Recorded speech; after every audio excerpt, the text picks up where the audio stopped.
ಸ್ನೇಹಿತರೆ, ಇಂದಿನ ಈ ಉಪನ್ಯಾಸಕ್ಕೆ ತಮಗೆಲ್ಲ ಆದರದ ಸ್ವಾಗತವನ್ನು ಕೋರ್ತೇನೆ. ಈ ಉಪನ್ಯಾಸವನ್ನು ಪ್ರೊಫೆಸರ್ ಬಿ ವೆಂಕಟಕೃಷ್ಣಪ್ಪ ಅವರ ನೆನಪಿನಲ್ಲಿ ಅವರ ಶ್ರೀಮತಿಯವರು ಈ ಸಂಸ್ಥೆಯಲ್ಲಿ ನೀಡಿರುವ ದತ್ತಿ ಆಶ್ರಯದಲ್ಲಿ ಏರ್ಪಡಿಸಿದ್ದೇವೆ. ವೆಂಕಟಕೃಷ್ಣಪ್ಪ ಅವರ ಸಕಲ ಕುಟುಂಬದವರಿಗೂ ಕೂಡ ಶ್ರೇಯಸ್ಸು ಉಂಟಾಗಲಿ ಅಂತ ಸಂಸ್ಥೆಯ ಪರವಾಗಿ ತಮ್ಮೆಲ್ಲರ ಪರವಾಗಿ ಪ್ರಾರ್ಥನೆ ಮಾಡ್ತೇನೆ. ವಿಶೇಷವಾಗಿ ಪ್ರೊಫೆಸರ್ ವೆಂಕಟಕೃಷ್ಣಪ್ಪ ಅವರು ಕೂಡ ಕಾನೂನಿನಲ್ಲಿ ಸಾಕಷ್ಟು ಪರಿಣತಿಯನ್ನು ಪಡೆದು ಇಂದಿನ ಅನೇಕ ಹಿರಿಯ ನ್ಯಾಯವಾದಿಗಳಿಗೆ, ನ್ಯಾಯಮೂರ್ತಿಗಳಿಗೆ ಉಪಾಧ್ಯಾಯರಾಗಿ ಕಾನೂನು ಪಾಠ ಮಾಡಿದವರು. ಇಲ್ಲಿಯೇ ಬಸವನಗುಡಿಯಲ್ಲೇ ಇದ್ದಂತಹ BMS ಲಾ ಕಾಲೇಜಿನಲ್ಲಿ ಪ್ರೊಫೆಸರ್ ಆಗಿ ಸುಮಾರು ದಶಕ ಕಾಲ ಸೇವೆ ಸಲ್ಲಿಸಿದವರು. ಈ ಸಂಸ್ಥೆಯ ಹಿರಿಯರಾದಂತಹ ನ್ಯಾಯಮೂರ್ತಿ ನಿಟ್ಟೂರು ಶ್ರೀನಿವಾಸರಾಯರಿಗೂ ಕೂಡ ಬಹಳ ಬೇಕಾದವರು. ಭಾರತದ ಸರ್ವೋಚ್ಚ ನ್ಯಾಯಾಲಯದ ನ್ಯಾಯಮೂರ್ತಿಗಳಾದಂತಹ ES ವೆಂಕಟರಾಮಯ್ಯ ಅವರಿಗೂ ಕೂಡ ಪಾಠ ಹೇಳಿದವರು. ಹೀಗೆ ಅತ್ಯಂತ ಸಾರ್ಥಕ ಜೀವನ ನಡೆಸಿದಂತಹ ಪ್ರೊಫೆಸರ್ ವೆಂಕಟಕೃಷ್ಣಪ್ಪ ಅವರ ನೆನಪಿನಲ್ಲಿ ಅವರ ಕುಟುಂಬದವರು ನೀಡಿರುವ ದತ್ತಿ ಆಶ್ರಯದಲ್ಲಿ ಈ ಕಾರ್ಯಕ್ರಮ ಏರ್ಪಡಿಸಿದ್ದೇವೆ.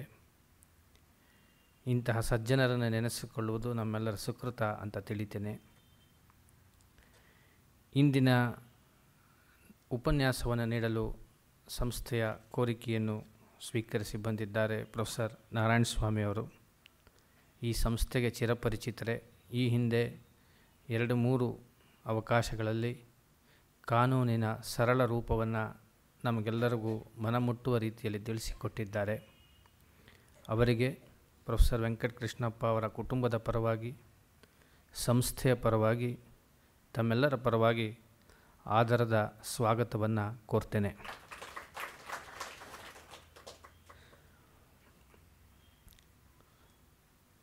ಮುಡುವಾಡಿ ಹಳ್ಳಿಯಲ್ಲಿ ಪ್ರಾಥಮಿಕ ಪ್ರೌಢ ಶಿಕ್ಷಣ ಎಲ್ಲವನ್ನು ಕೂಡ ಕನ್ನಡದಲ್ಲಿ ಪಡೆದಂತಹ ನಾರಾಯಣಸ್ವಾಮಿ ಅವರು ಮನೆಯವರ ಒತ್ತಾಸೆಯ ಮೇರೆಗೆ ಸಿವಿಲ್ ಇಂಜಿನಿಯರಿಂಗ್ ಪದವಿಯನ್ನು ಪಡೆಯಬೇಕಾಯಿತು. ತದನಂತರ HALಲ್ಲಿ ಸೇವೆಯನ್ನು ಆರಂಭಿಸಿದರು. ಆದರೂ ಮನಸ್ಸಿನಲ್ಲಿ ಸಾಹಿತ್ಯದ ಬಗ್ಗೆ ಅಭಿರುಚಿ ವಿಶೇಷವಾಗಿತ್ತು. ಈ ವೃತ್ತಿ ಪ್ರವೃತ್ತಿಗಳ ತೊಳಲಾಟದಲ್ಲಿ ಕಡೆಗೆ ಪ್ರವೃತ್ತಿಯೇ ಜಯಕಾರವನ್ನು ಪಡೆಯಿತು. ನಂತರ ಅವರು ಸೇವೆ ಸಲ್ಲಿಸಿದಂತಹ HALಲ್ಲೂ ಕೂಡ ಸಹ ಸಿಬ್ಬಂದಿ ವರ್ಗದವರಿಗೆ ನ್ಯಾಯ ಒದಗಿಸಿಕೊಡುವುದರಲ್ಲಿ, ಅನ್ಯಾಯ ಆದಾಗ ದನಿ ಎತ್ತುವ ವಿಚಾರದಲ್ಲಿ, ನಂತರ ಕಾನೂನು ಪದವಿಯನ್ನು ಪಡೆದ ಮೇಲೆ ಪ್ರೊಫೆಸರ್ ನಾರಾಯಣಸ್ವಾಮಿ ಅವರು BMS ಲಾ ಕಾಲೇಜಿನಲ್ಲಿ ಉಪಾಧ್ಯಾಯರಾಗಿ ಸೇವೆ ಸಲ್ಲಿಸಿದರು ಮತ್ತು ತಮ್ಮ ಗುರುಗಳ ಜೊತೆಗೆ ಸಹೋದ್ಯೋಗಿ ಅಂತಲೂ ಕೂಡ ಖ್ಯಾತರಾಗಿ ಪ್ರಿನ್ಸಿಪಾಲ್ ಆಗಿ ವಕೀಲಿ ವೃತ್ತಿಯಲ್ಲಿ ಸಾರ್ಥಕ ಜೀವನವನ್ನು ನಡೆಸಿದ್ದಾರೆ. ಈ ಒಂದು ಹೆಗ್ಗಳಿಕೆ ಸಾಮಾನ್ಯವಾದದ್ದಲ್ಲ. ಕುಟುಂಬದ ಆಶಯಕ್ಕೆ ವಿರುದ್ಧ ದಿಕ್ಕಿನಲ್ಲಿ ಈಜುವುದಾಗಲಿ, ಅದರಲ್ಲಿ ಯಶಸ್ಸನ್ನು ಕಾಣುವುದಾಗಲಿ ತುಂಬ ಸುಲಭದ ಮಾತಲ್ಲ. ಈ ಒಂದು ಹೆಗ್ಗಳಿಕೆಗೆ ಪ್ರೊಫೆಸರ್ ನಾರಾಯಣಸ್ವಾಮಿ ಅವರಿಗೆ ನಾವೆಲ್ಲ ಕೂಡ ನಮ್ಮ ಅಭಿನಂದನೆಯನ್ನು ವ್ಯಕ್ತಪಡಿಸಬೇಕು. ಸ್ನೇಹಿತರೆ, ಇಂದಿನ ವಿಷಯ ಸ್ತ್ರೀ ಸಬಲೀಕರಣ ಅಂತ. ಈ ವಿಷಯದ ಬಗ್ಗೆ ಅಧಿಕೃತವಾಗಿಯೋ ಅನಧಿಕೃತವಾಗಿಯೋ ನಮ್ಮೆಲ್ಲರಲ್ಲೂ ಕೂಡ ಕಿಂಚಿತ್ ಚಿಂತನೆ ನಡೆದಿರುತ್ತೆ. ಆದರೆ ಇದಕ್ಕೆ ಸ್ಪಷ್ಟೀಕರಣ ನಾರಾಯಣಸ್ವಾಮಿಯವರು ನಮಗೆ ಕೊಡಲಿದ್ದಾರೆ. ವಿಶೇಷವಾಗಿ ಸಬಲೀಕರಣ ಅನ್ನುವ ಮಾತಿಗೆ ಉದಾಹರಣೆಗೆ ಹೇಳುವುದಾದರೆ, ಯಾವುದೇ ಒಂದು ಪುಟ್ಟ ಸಸಿ ಅದು ಬೆಳೆದು ಹೆಮ್ಮರವಾಗಿ ನಿಲ್ಲುವಾಗ ಅದಕ್ಕೆ ಬೇಕಾದಂತಹ ಏನು ರಕ್ಷಣೆ ಸಿಗುತ್ತಲ್ಲ, ಅದನ್ನು ನಾವು ಒದಗಿಸಿಕೊಟ್ರೆ ಆ ಸಸಿ ತನ್ನ ಸ್ವಭಾವಕ್ಕನುಗುಣವಾಗಿ ಬೆಳೆದು ಉಪಕಾರವನ್ನು ನೀಡ್ತದೆ. ಆ ಸಸಿಯಲ್ಲಿರ್ತಕ್ಕಂತಹ ಸಹಜ ಸ್ವಭಾವ ಗುಣಗಳನ್ನು ಗುರುತಿಸುವುದು, ಅದನ್ನು ಪಾಲನೆ ಪೋಷಣೆ ಮಾಡುವುದು, ರಕ್ಷಿಸುವುದು, ಇದನ್ನು ಸ್ತ್ರೀ ಸಮುದಾಯಕ್ಕೆ ನೀವು ಕಲ್ಪಿಸುವುದಾದರೆ ಅದೇ ಸ್ತ್ರೀ ಸಬಲೀಕರಣ.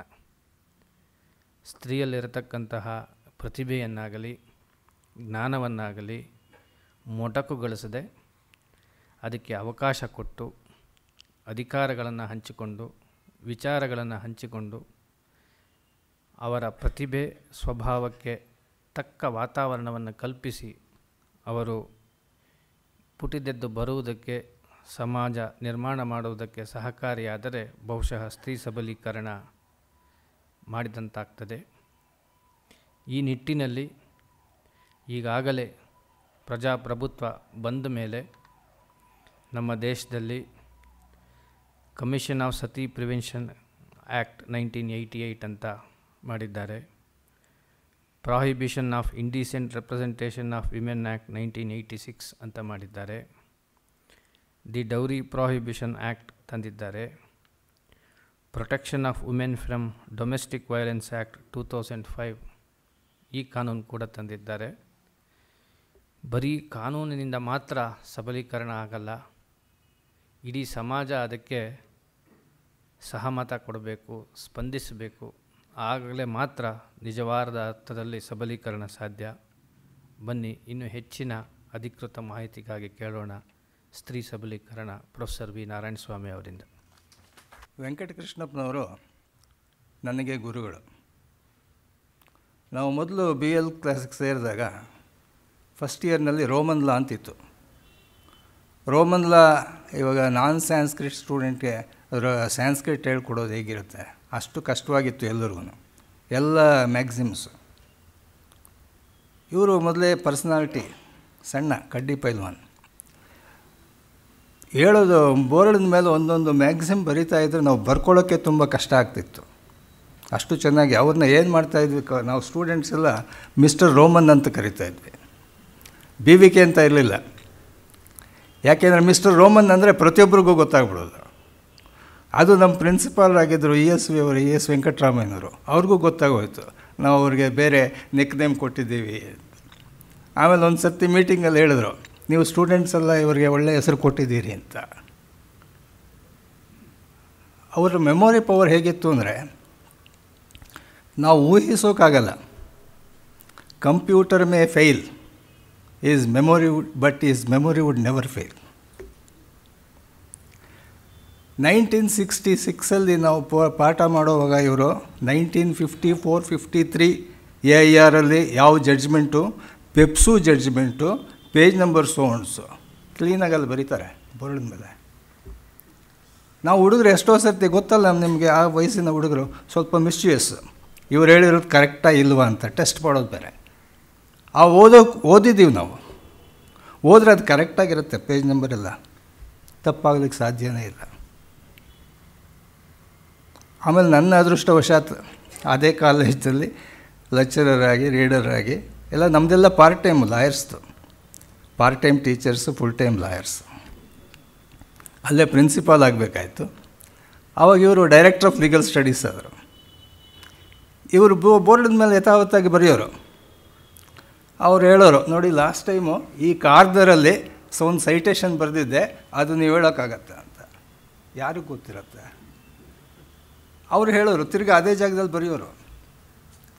ಆಮೇಲೆ ಯಾರಾದರೂ ಒಬ್ಬ ಹುಡುಗ, ಸರ್ ಅದು ಹುಡುಕದೆ ನನಗೆ ಸಿಕ್ಕಲಿಲ್ಲ ಅಂತಂದರೆ, ಅಲ್ಲಿ ಕೂತಿದ್ದಾನಲ್ಲ ನಿಮ್ಮ ಪ್ರಿನ್ಸಿಪಾಲು, ಅವನು ಕೇಳಿ ಹುಡುಕೊಡ್ತಾನೆ, ಅವನಿಗೆ ಗೊತ್ತು ಚೆನ್ನಾಗಿ ಹುಡುಕೋದು ಅಂತ ನನಗೆ ರೆಫರ್ ಮಾಡಿ ಹೇಳ್ತಿದ್ರು.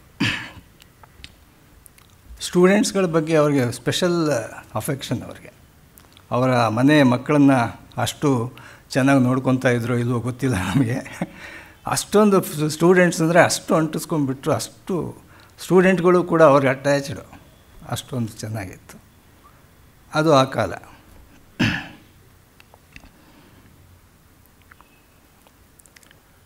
ಸಬಲೀಕರಣ ಯಾರಿಗೆ ಬೇಕು? ಬಲ ಇಲ್ಲದೆ ಇರೋರಿಗೆ. ಬಲ ಇಲ್ಲದೆ ಇರೋರಿಗೆ ಬಲ ಕೊಡಬೇಕು. ಮದುವೆ ಮಾಡ್ಕೊಂಡ್ಮೇಲೆ ಸಣ್ಣ ಮಗುವಿನಲ್ಲಿ ತಂದೆ ತಾಯಿಗಳ ಹತ್ರ ಇರ್ತೀಯ, ಮದುವೆ ಮಾಡ್ಕೊಂಡ್ಮೇಲೆ ಗಂಡನ ಹತ್ರ ಇರ್ತೀಯ. ವೃದ್ಧಾಪ್ಯದಲ್ಲಿ ನಿನ್ನ ಮಕ್ಕಳು ನಿನ್ನ ನೋಡ್ಕೊತಾರೆ. ನಿನಗೆಂಥ ಸ್ವಾತಂತ್ರ್ಯ? ನಿನಗೆ ಸ್ವಾತಂತ್ರ್ಯ ಯಾತಕ್ಕೆ ಬೇಕಮ್ಮ? ಅದು ಆ ಕಾಲ. ಈ ಕಾಲದಲ್ಲದಾಗಲ್ಲ. ಹಾಕಿದ್ದು ತಿನ್ಕೊಂಡು ಬಿದ್ದಿರಬೇಕು, ಹೇಳ್ದಷ್ಟು ಕೇಳಬೇಕು, ಬಿಸಾಕಿದ ಕಡೆ ನೀನು ಅದೊಂದು ಕಸದ ಥರ ಬಿದ್ದಿರಬೇಕು. ಅದು ಬೇರೆ ಕಾಲ. ಗಂಡ ಆವಾಗ ಹೇಳ್ತಾ ಇದ್ದ. ಇವಾಗಿನ ಗಂಡನ ಪರಿಸ್ಥಿತಿ ಏನು? ಇಲ್ಲೊಂದು ಲೇಟೆಸ್ಟ್ ಬುಕ್ ಬಂದಿದೆ ನೋಡಿ, ಕ್ರುಯಲ್ಟಿ ಬೈ ವೈಫ್. ಅಂದರೆ ಹೆಣ್ಣಿನ ಮಟ್ಟ ಆ ಮಟ್ಟಕ್ಕೆ ಹೋಗಿದೆ. ಅದು ಒಂದು ಆಸ್ಪೆಕ್ಟು. ಇನ್ನೊಂದು ಆಸ್ಪೆಕ್ಟ್ ನೋಡಬೇಕು ಅಂದರೆ, ಸಬಲೀಕರಣ ನಿಜ, ಬಲ ಕೊಡಬೇಕು ನಿಜ. ಅದನ್ನು ಯಾರು ಕೊಡಬೇಕು? ಕೊಡೋರು ಯಾರು? ನನ್ನ ಹೆಂಡತಿ ಕೊಟ್ಟಾಕ್ಷಣಕ್ಕೆ ಆಗೋಯ್ತೆ, ಅಥವಾ ಇನ್ನೊಂದು ಅವನ ಫ್ಯಾಮಿಲಿನಲ್ಲಿ ಇರೋ ಹೆಣ್ಮಕ್ಳಿಗೆಲ್ಲ ಫ್ರೀಡಮ್ ಕೊಟ್ಬಿಟ್ಟಿದ್ದೀನಿ ಅಂದರೆ ಆಗೋಯ್ತೆ? ಅಲ್ಲ. ರಾಜ ಕೊಡಬೇಕು, ದೊರೆ ಕೊಡಬೇಕು. ರಾಜನಾದವನು ತನ್ನ ಪ್ರಜೆಗಳಿಗೆ ಯಾವ್ಯಾವ ಸೌಲಭ್ಯ ಇರಬೇಕು, ಯಾರು ಯಾವ ಸೌಲಭ್ಯವನ್ನು ಅನುಭವಿಸಬೇಕು, ಅದನ್ನೆಲ್ಲ ತೀರ್ಮಾನ ಮಾಡೋನು, ನಿಷ್ಕರ್ಷೆ ಮಾಡೋನು, ಪ್ರಿಸ್ಕ್ರೈಬ್ ಮಾಡೋನು ದೊರೆ ಮಾತ್ರ. ಇವಾಗ ದೊರೆ ಇಲ್ಲ, ನಮ್ಮದೇ ರಾಜ್ಯ. ಆವಾಗ ಯಾರು ಕೊಡಬೇಕು? ಪಾರ್ಲಿಮೆಂಟ್ ಕೊಡಬೇಕು, ಸ್ಟೇಟ್ ಲೆಜಿಸ್ಲೇಚರ್ ಕೊಡಬೇಕು. ಇಂಥ ಪರಿಸ್ಥಿತಿಯಲ್ಲಿದ್ದಾಗ ನಮ್ಮ ಸಮಾಜದಲ್ಲಿ ಹೆಂಗಸಿನ ಸ್ಥಾನ ಏನಿತ್ತು? ಹೆಂಡತಿ ಅಥವಾ ಹೆಂಗಸು ಒಬ್ಬ ಗುಲಾಮ ಅಥವಾ ಜವಾನ, ಬೇರೆ ಯಾವುದೇ ಮನುಷ್ಯ ಒಬ್ಬ ಮನುಷ್ಯನ ಅಡಿಯಾಳಾಗಿದ್ದಾಗ ಅವಳು ಏನೇ ಸಂಪಾದನೆ ಮಾಡಿದ್ರು, ಅವಳಿಗೆ ಏನೇ ದಕ್ಕಿದ್ದಾದ್ರೂ ಅದು ಆ ಗಂಡಸ್ಗೆ ಹೋಗಬೇಕೇ ಹೊರತು ಹೆಂಗಸ್ಗಲ್ಲ. ಅಂದರೆ ಅವಳಿಗೆ ಆಸ್ತಿಯ ಹಕ್ಕಿಲ್ವೇ ಇಲ್ಲ. ಕನಸಿನಲ್ಲೂ ಆಕೆ ಕನಸು ಕಾಣೋಕ್ಕಾಗ್ತಾ ಇರಲಿಲ್ಲ ಅಂಥ ಪರಿಸ್ಥಿತಿ. ಆವಾಗೇನು ಮಾಡಿದ್ರು ಸಮಾಜ ಸುಧಾರಕರು? ಒಂದು ಸ್ವಲ್ಪ ಮಾಡಿ ಔಟ್ ಆಫ್ ಅಫೆಕ್ಷನ್ ಅವ್ರಿಗೆ ಕೊಡ್ತಾರಲ್ಲ, ತಂದೆ ತಾಯಿಗಳು ಅಥವಾ ದೊಡ್ಡವರು, ಗಂಡ, ಅತ್ತೆ ಮಾವ, ನಿನ್ನ ಸೇವೆಗೆ ಮೆಚ್ಚುಗೆಗೆ ತಗೊಳಮ್ಮ ಅಂತ ಇಟ್ಕೊತಾರಲ್ಲ, ಅದನ್ನಾದ್ರೆ ಅವಳಿಗೆ ಸ್ವಂತಕ್ಕೆ ಬಿಟ್ಬಿಡಿ. ಅದನ್ನು ಸ್ತ್ರೀಧನ ಅಂತ ಕರೆದ್ರು. ಆಮೇಲೆ ಇನ್ನೊಂದು ಕಾನ್ಸೆಪ್ಟ್ ಏನಿತ್ತು ಅಂದರೆ, ಸಂಸಾರದಲ್ಲಿ ಏನೇ ಸಂಪಾದನೆ ಮಾಡಲಿ ಅದೆಲ್ಲ ಗಂಡಸಿನ ಶ್ರಮದಿಂದ ಬಂದಿರೋದು, ಹೆಂಗಸಿನ ಶ್ರಮ ಅದರಲ್ಲಿ ಕಾಣಿಕೆ ಏನೂ ಇಲ್ಲ. ಆ ಕಾರಣಕ್ಕಾಗಿ ಅವಳಿಗೆ ಆಸ್ತಿನಲ್ಲಿ ಭಾಗ ಇಲ್ಲ. ಆಯಿತು, ಗಂಡ ಸತ್ತೋದ, ಆಕೆ ಜೀವನ ಮಾಡಬೇಕಲ್ಲ, ಜೀವನೋಪಾಯಕ್ಕೆ ಏನಾದರೂ ಬೇಕಲ್ಲ. ಆಯಿತು, ಗಂಡನ ಭಾಗದಲ್ಲಿ ಒಂದು ಭಾಗ ತೆಗೀರಿ. ಅವನು 4-5 ಜನ ಮಕ್ಕಳಿರ್ತಾರೆ, ಇವಳಿಗೊಂದು ಭಾಗ ಕೊಡಿ. ಅವಳ ಜೀವನಾಂಶಕ್ಕೆ ಏನು ಬೇಕೋ ಅಷ್ಟು ಕೊಡಿ. ಅವಳದ್ರಲ್ಲಿ ಜೀವನ ಮಾಡಿಕೊಳ್ಳಿ. ಅವಳು ಸತ್ತ ನಂತರ ಅದು ತನ್ನ ಗಂಡು ಸಂತಾನಕ್ಕೆ ಹೋಗಬೇಕು. ಅದನ್ನು ಮಾರೋಕ್ಕಾಗಲಿ, ಅದ್ರ ಮೇಲೆ ಸಾಲ ತಗೊಳ್ಳೋಕ್ಕಾಗಲಿ ಯಾವುದೇ ಹಕ್ಕು ಆಕೆಗಿಲ್ಲ. ಒಂದು ವೇಳೆ ಯಾರಾದರೂ ಆಕೆಗೆ ಸಾಲಾಗಿಲ್ಲ ಕೊಟ್ಟರೆ ಈ ಜಮೀನು ನಂಬಿಕೊಂಡು ಅವನಿಗೆ ಅವನಿಗೇನು ಅಧಿಕಾರ ಇಲ್ಲ. ಅದು ಕಾನೂನು. ಈ ರೀತಿ ಕೊಟ್ಟಂಥ ಒಂದು ವ್ಯವಸ್ಥೆ ಏನಿದೆ ಮೇಂಟೆನೆನ್ಸ್ಗೆ ಅಂತ, ಅದಕ್ಕೆ ವುಮೆನ್ಸ್ ಎಸ್ಟೇಟ್ ಅಂತರು, ಅಥವಾ widow's estate, limited estate, limited power to enjoy for life time only, not afterwards. Widow ಮಗು 15 ವರ್ಷಕ್ಕೆ, 11 ವರ್ಷಕ್ಕೆ, 14 ವರ್ಷಕ್ಕೆ ಗಂಡ ಸತ್ತೋದ್ರೆ ಅವಳು ವಿಧವೆನೇ. ಸಾಯೋ ತನಕ ಹಾಗೆ ಇರಬೇಕು. ವಯಸ್ಸಿಗೆ ಬಂದಾಗ ಆ ಸಮಾನ ವಯಸ್ಕರು ಏನೇನು ಆಸೆ ಇರುತ್ತೆ, ಅವರ ಕನಸುಗಳೇನಿರುತ್ತೆ, ಅದು ಏನೇ ಬಂದರೂ ಇವಳು ಒಳಗಡೆನೇ ತಿಂದ್ಕೊಂಡು ಸಾಯಬೇಕು. ಅದನ್ನು ಅಭಿವ್ಯಕ್ತಪಡಿಸೋಂಗಿಲ್ಲ. ಮತ್ತೆ ಮದುವೆ ಆಗೋದಾಗಲಿ, ಬೇರೆ ಪುರುಷನ ಜೊತೆ ಮಾತಾಡೋದಾಗಲಿ ಯಾವುದೋ ಅವಳು ಮಾಡೋ ಹಾಗೆ ಇಲ್ಲ. ಅಷ್ಟೊಂದು ನಿರ್ಬಂಧ. ಇದನ್ನು ನೋಡಿದ್ರು, ಇಂಗ್ಲೀಷ್ನವ್ರು ಬಂದರು, ಇದನ್ನು ನೋಡಿದ್ರು, ಇದು ಇಷ್ಟೊಂದು ಅನ್ಯಾಯ ಆಗ್ತಾಯಿದೆ. ಗಂಡ ಸತ್ತರೆ ಹೆಂಡ್ತಿನ ಸಾಕಬೇಕು, ವಿಧವೆ ಅವಳನ್ನು ಸಾಕಬೇಕು, ಅವಳು ಸಂಸಾರಕ್ಕೆ ಹೊರೆ, ಅವಳು ಒಂದಷ್ಟು ಜಮೀನು ಬೇರೆ ಕೊಡಬೇಕು ಮೇಂಟೆನೆನ್ಸ್ಗೆ. ಯಾತಕ್ಕಿದೆಲ್ಲ ಬ್ಯಾದೆ? ಅವಳಿರೋದೇ ಬೇಡ, ಗಂಡನ ಜೊತೆ ನಾನು ಅವಳನ್ನೂ ಸುಟ್ಟಾಕ್ಬಿಟ್ರಾಯ್ತು. ಸತಿ ಬಿದ್ದುತ್ತೀನಮ್ಮ, ಗಂಡನ ಜೊತೆಲಿ ನೀನು ಸತ್ತರೆ ನೀನು ಸ್ವರ್ಗಕ್ಕೆ ಹೋಗ್ತೀಯ, ಕೂಡಿಸೋ ಅವಳನ್ನು ಸಾಯಿಸ್ಬಿಡು, ಮುಗೀತು. ರಾಜಾ ರಾಮ್ ಮೋಹನ್ ರಾಯರು ಅದಕ್ಕೆ ಪ್ರತಿಭಟಿಸಿದ್ರು, ಸಮಾಜ ಸುಧಾರಣೆ ತಂದರು, ಅದನ್ನು ಅಬಾಲಿಷ್ ಮಾಡಿದ್ರು. ಅದು ಮಾಡೋದು ತಪ್ಪು ಅಂತ. ಸಮಾಜ ಏನೆಲ್ಲ ಅಳವಡಿಸ್ಕೊಂತು, ಒಂದು ಕಾಲದಲ್ಲಿ ಅದೇ ಕಟ್ಟುನಿಟ್ಟಾದ ಕಾನೂನು ಅಂತ ಯಾವುದಿತ್ತು, ಕಾಲಕ್ರಮೇಣ ಅದೆಲ್ಲ ಬದಲಾವಣೆ ಆಗ್ತಾ ಬಂತು. ಸಿವಿಲೈಸೇಷನ್ ಬೆಳೆದಂತೆಲ್ಲ ಈ ಮನುಷ್ಯನ ಅನಿಸಿಕೆ ಮತ್ತು ಒಡನಾಟಿಕೆ, ಸ್ತ್ರೀಯರ ಬಗ್ಗೆ ಅವನಿಗಿದ್ದ ಅಗೌರವ ಹೋಗಿ ಗೌರವ ಬೆಳೆಯೋದಕ್ಕೆ ಕಾರಣ ಆಯಿತು. ಬ್ರಿಟಿಷ್ನವ್ರು ಬಂದಾಗ ಅವ್ರು ನೋಡಿ ಇದೇನಿದು ಈ ಥರ ಪರಿಸ್ಥಿತಿ ಇದೆ ಹಿಂದೂ ಸಮಾಜದಲ್ಲಿ, ಹಿಂದೂ ಪಂಡಿತ ಏನು ಹೇಳ್ತಾನೆ ಅದೇ ಕಾನೂನು. ರೋಮಲ್ಲಿ ಒಂದು ಸರ್ತಿ ಚರ್ಚ್ಗೂ ಕಿಂಗಿಗೂ ಜಗಳ ಆಗತ್ತೆ. Bishop says or the priest says whatever I say is the law. The king says no, I am the ruler, I am providing you this place, income, everything for you, for your maintenance, therefore whatever I say that shall be the law. ಅದೊಂಥರ conflict ಆಯ್ತದೆ. ಇಲ್ಲೂ ಹಂಗೆ, ಇಲ್ಲಿ ಪಂಡಿತರು ಏನು ಹೇಳ್ತಾರೆ ಅದೇ ಹಿಂದೂ ಲಾ. ಇಂಗ್ಲೀಷ್ನವ್ರಿಗೆ ಅದು ಅರ್ಥ ಆಗಲ್ಲ. ಇದೇನೋ ಒಂಥರ strange thing, peculiar thing, untolerable discrimination of a women in the society. ಅದಕ್ಕೆ ಏನು ಮಾಡಿದ್ರು ಅವರು, 1856 ಹಿಂದೂ ವಿಡೋ ರಿಮ್ಯಾರೇಜ್ ಆ್ಯಕ್ಟ್ ಅಂತ ತಂದರು. 1856 ಅದರಲ್ಲಿ ಒಂದು ಪ್ರೊವೈಡ್ ಮಾಡಿದ್ರು, ವಿಧವೆಯಾದವಳು ಮದುವೆ ಆಗೋದಕ್ಕೊಂದು ಹಕ್ಕಿದೆ. ಇವಾಗ ಇಲ್ಲೇನಾಗಿದೆ ನಮ್ಮ ಸಮಾಜದಲ್ಲಿ, ನಾವೇನೋ ಒಂದು ಕಟ್ಟುಪಾಡುಗಳು ಮಾಡ್ಕೊಂಡ್ಬಿಟ್ಟಿರ್ತೀವಿ, ನಾವು ಮಾಡೋದೇ ಶಾಸ್ತ್ರ ಅಂತೀವಿ. ಇವಾಗ ಮೂಢನಂಬಿಕೆಗಳು ಅಂತೀವಲ್ಲ, ಅದೆಲ್ಲ ಶಾಸ್ತ್ರ ಇದ್ದಂಗೆ. ಚಾಮರಾಜನಗರಕ್ಕೆ ಹೋದರೆ ಚೀಫ್ ಮಿನಿಸ್ಟ್ರು ಗಿರಿ ಹೋಗ್ಬಿಡುತ್ತೆ, ನಾನು ಮೂಢನಂಬಿಕೆಯಲ್ಲಿ ನನಗೆ ನಂಬಿಕೆ ಇಲ್ಲ, ನಾನು ಹೋಗ್ತೀನಿ, ಹೋಗಿ ಬಂದ. ಹಂಪೆ ವಿರೂಪಾಕ್ಷನ್ ನೋಡಿದ್ರೆ ಸ್ಥಾನ ಪಲ್ಲಟ ಆಗತ್ತೆ. ಹಂಪೆ ವಿರೂಪಾಕ್ಷನ್ಗೆ ಹೋದಾಗ ಚೀಫ್ ಮಿನಿಸ್ಟರ್ ದೇವ್ರನ್ನ ನೋಡೋಕ್ಕೆ ಹೋಗಲ್ಲ. ದೇವ್ರಿಗೇನು ನಷ್ಟ ಆಗಲ್ಲ, ಆದರೆ ಆ ಒಂದು ಸೆಂಟಿಮೆಂಟಲ್ ಇದೆಯಲ್ಲ, ಸೈಕಾಲಜಿ ಎಲ್ಲೋ ಒಂದು ಕಡೆ ಅವನಿಗೆ ಪ್ರಿಕ್ ಮಾಡಿಬಿಡ್ತು, ನಾನೆಲ್ಲಿ ಚೀಫ್ ಮಿನಿಸ್ಟರ್ಗಿರಿ ಕಳ್ಕೊಂಡ್ಬಿಡ್ತೀನೋ ಅಂತ, ಆ ದೇವರೇ ಬೇಡ ಅಂತ. ಈ ರೀತಿಯ ನಂಬಿಕೆಗಳಿಂದ ನಮ್ಮ ಸಮಾಜ ಹಾಳಾಗೋಗಿದೆ. ಅದನ್ನು ನಿವಾರಣೆ ಮಾಡೋಕ್ಕೆ ಅನೇಕ ಕಾನೂನುಗಳೇ ಬೇಕು. ಕಾನೂನುಗಳಿಲ್ಲದೆ ಇದ್ದರೆ ಇದನ್ನು ಸರಿಪಡಿಸೋಕ್ಕಾಗೋದಿಲ್ಲ. ಈ ವಿಡೋ ಮ್ಯಾರೇಜಲ್ಲಿ ರಿಮ್ಯಾರೇಜ್ ಆ್ಯಕ್ಟಲ್ಲಿ ಏನು ಒಂದಾಯಿತು ಅಂದರೆ, ಆಕೆಗೆ ಗಂಡನ ಮನೆಯಿಂದ ಏನೇ ಆದರೂ ಬಂದಿದ್ದರೆ ಆಸ್ತಿ ಅಥವಾ ಏನಾದರೂ ಮೇಂಟೆನೆನ್ಸ್ಗೆ, ಅದರಲ್ಲಿ ಅವಳ ಹಕ್ಕು ಕಳ್ಕೊತಾಳೆ. ಆ ಆಸ್ತಿ ಎಲ್ಲ ಅವಳ ಗಂಡನ ಮನೆಯವ್ರಿಗೆ ಹೋಗ್ಬಿಡುತ್ತೆ. ಇವಳು ಹೊಸ ಗಂಡ ಬರ್ತಾನಲ್ಲ, ಅವನ ಜೊತೆ ಸಂಸಾರ ಮಾಡಬೇಕು. ಅದೊಂದು ರೈಟ್ಸ್ ಬಂತು. 1860 ಇಂಡಿಯನ್ ಪೀನಲ್ ಕೋಡ್ ತಂದರು. ಇಂಡಿಯನ್ ಪೀನಲ್ ಕೋಡ್ನಲ್ಲಿ ಹೆಂಗಸರ ಬಗ್ಗೆ ಅನೇಕ ವಿಧವಾದಂಥ ಸೆಕ್ಷನ್ಗಳನ್ನು ಸೇರಿಸಿ ಪ್ರೊಟೆಕ್ಟಿವ್ ಅಂಬ್ರೆಲಾ ಥರ ಅವ್ರಿಗೆ ಪ್ರೊಟೆಕ್ಷನ್ ಕೊಟ್ಟರು. ಅದರಲ್ಲಿ ಕೆಲವು ಹೇಳ್ತೀನಿ ಇಲ್ಲಿ. ಡೌರಿ ಡೆತ್ತು ಇತ್ತೀಚೆಗೆ ಸೇರಿಸಿದ್ರು.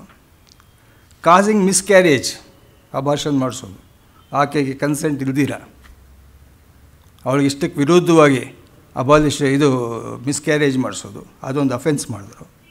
Kidnapping and abduction, procuring girls, minor girls for prostitution and ಈ ಥರ ಆಕೆಯ ಮೊರಾಲಿಟಿಗೆ ಮತ್ತು ಆಕೆಯ ಮನಸ್ತತ್ವಕ್ಕೆ ವಿರುದ್ಧವಾದ ಯಾವುದೇ ಕೆಲಸ ಮಾಡಿದ್ರು ಅದೊಂಥರ ಅಫೆನ್ಸ್ ಅಂತ ಮಾಡಿ ಈ IPCನಲ್ಲಿ ಸೇರಿಸ್ಬಿಟ್ರು. ಇತ್ತೀಚೆಗೆ ಡೌರಿ ಡೆತ್ತು ಸೇರ್ಕೊಂತು. ಆಮೇಲೆ ಅಡಲ್ಟ್ರಿ ಮೊದಲೇ ಇತ್ತು. ಬಿಗಮಿ ಅಂದ್ರೇನು? ಎರಡು ಮದುವೆ ಮಾಡ್ಕೊಳ್ಳೋದು. ಒಬ್ಬ ಹಿಂದೂಗೆ ಎಷ್ಟು ಜನ ಹೆಂಡ್ತೀರಿರ್ಬೋದು? ನಾವು ನೋಡಿದಾಗೆ, ಪುರಾಣದಲ್ಲಿ ಕೇಳಿದಾಗೆ 16,000 + 8 ಅಷ್ಟಮೈಶ್ಯರು. ಅಷ್ಟೊಂದು ಜನ, ಅನ್ಲಿಮಿಟೆಡ್ಡು, ರಿಸ್ಟ್ರಿಕ್ಷನ್ಸೇ ಇಲ್ಲ. ಆದರೆ ಮುಸ್ಲಿಮ್ಸ್ಗೆ 4 ವೈಫ್ಸ್ ಅಟ್ ಎ ಟೈಮ್, ಒಂದೇ ಸರ್ತಿ 4 ಜನಕ್ಕೂ ಮದುವೆ ಮಾಡ್ಕೊಂಬಿಡ್ಬೋದು. ತಾಳಿ ಕಟ್ಟೋಂಗಿಲ್ವಲ್ಲ ಅಲ್ಲಿ, ಮದುವೆ ಮಾಡ್ಕೊಂಬಿಡ್ಬೋದು, ನಿಕಾ. ಅವನಿಗೆ 5ನೇದು 6ನೇದು ಅವಕಾಶ ಇಲ್ಲವೇ? ಇದೆ. 5, 6, 7, 8 ಎಲ್ಲ ಇಟ್ಕೋಬೋದು. ಅದು ಇಲ್ಲೀಗಲ್ ಆಗಲ್ಲ, ಇರ್ರೆಗ್ಯುಲರ್ ಆಗುತ್ತೆ. ಮತ್ತು ಅವ್ರಿಗೆ ಇರ್ರೆಗ್ಯುಲರ್ ವೈಫ್ಗೆ ಲಿಗ್ಯಾಲಿಟಿ ಬರೋದು ಯಾವಾಗ? ಈ 4ರಲ್ಲಿ 1 ಪ್ಲಸ್ ಮೈನಸ್ ಆದಾಗ. 4ರಲ್ಲಿ 1 ಮೈನಸ್ ಯಾವ ಥರ ಆಗುತ್ತೆ? ಸಾವಾಗಬೇಕು ಅಥವಾ ಡೈವೋರ್ಸ್ ಆಗಬೇಕು. ಅಲ್ಲಿ ಡೈವೋರ್ಸ್ ತುಂಬ ಸುಲಭ. ತಲಾಕ್ ಅಂತ 3 ಸರ್ತಿ ಹೇಳ್ಬಿಟ್ರೆ ಮುಗಿದೈತೆ ಅವಳ ಕತೆ. ಅದಕ್ಕೆ ಹೆಂಗಸರು ಭಯ ಬೀಳ್ತಾರಲ್ಲಿ. ಒಂದು ಸರ್ತಿ ಅವಳಿಗೆ ತಲಾಕ್ ಹೇಳ್ಬಿಟ್ರೆ 3 ಸರ್ತಿ ಅವಳು ಓದ್ಲು. ನೆಕ್ಸ್ಟ್ ಈ 5th ಇರೋಳು 4th ಪ್ಲೇಸಿಗೆ ಬರ್ತಾಳೆ. ಈ 4 ಜನದಲ್ಲಿ ಇನ್ನೊಬ್ಳು ಹೋದರೆ ಆ 6th ಇರೋಳು 4th ಪ್ಲೇಸಿಗೆ ಬರ್ತಾಳೆ. ಅಷ್ಟೇ ಅವ್ರಿಗೆ ರಿಸ್ಟ್ರಿಕ್ಷನ್ನು. ಹಿಂದೂಗಳಿಗೆ ರಿಸ್ಟ್ರಿಕ್ಷನ್ಸೇ ಇಲ್ಲ. ಇವನು ವ್ಯಾಪಾರಸ್ಥ, ಆ ಊರು ಈ ಊರು, ಊರಿಗೆ ಒಂದೊಂದು ಮಾಡ್ಕೋಬೋದಾಗಿತ್ತು. ರಿಸ್ಟ್ರಿಕ್ಷನ್ಸೇ ಇರಲಿಲ್ಲ. ಅದನ್ನು ಬ್ರಿಟಿಷ್ನವರು IPCನಲ್ಲಿ ಬಿಗಮಿ ಈಸ್ ಅನ್ ಅಫೆನ್ಸ್ ಅಂತ ಮಾಡಿದ್ರು. Marrying second time while the wife is alive, it is an offence ಅಂತ ಮಾಡಿದ್ರು.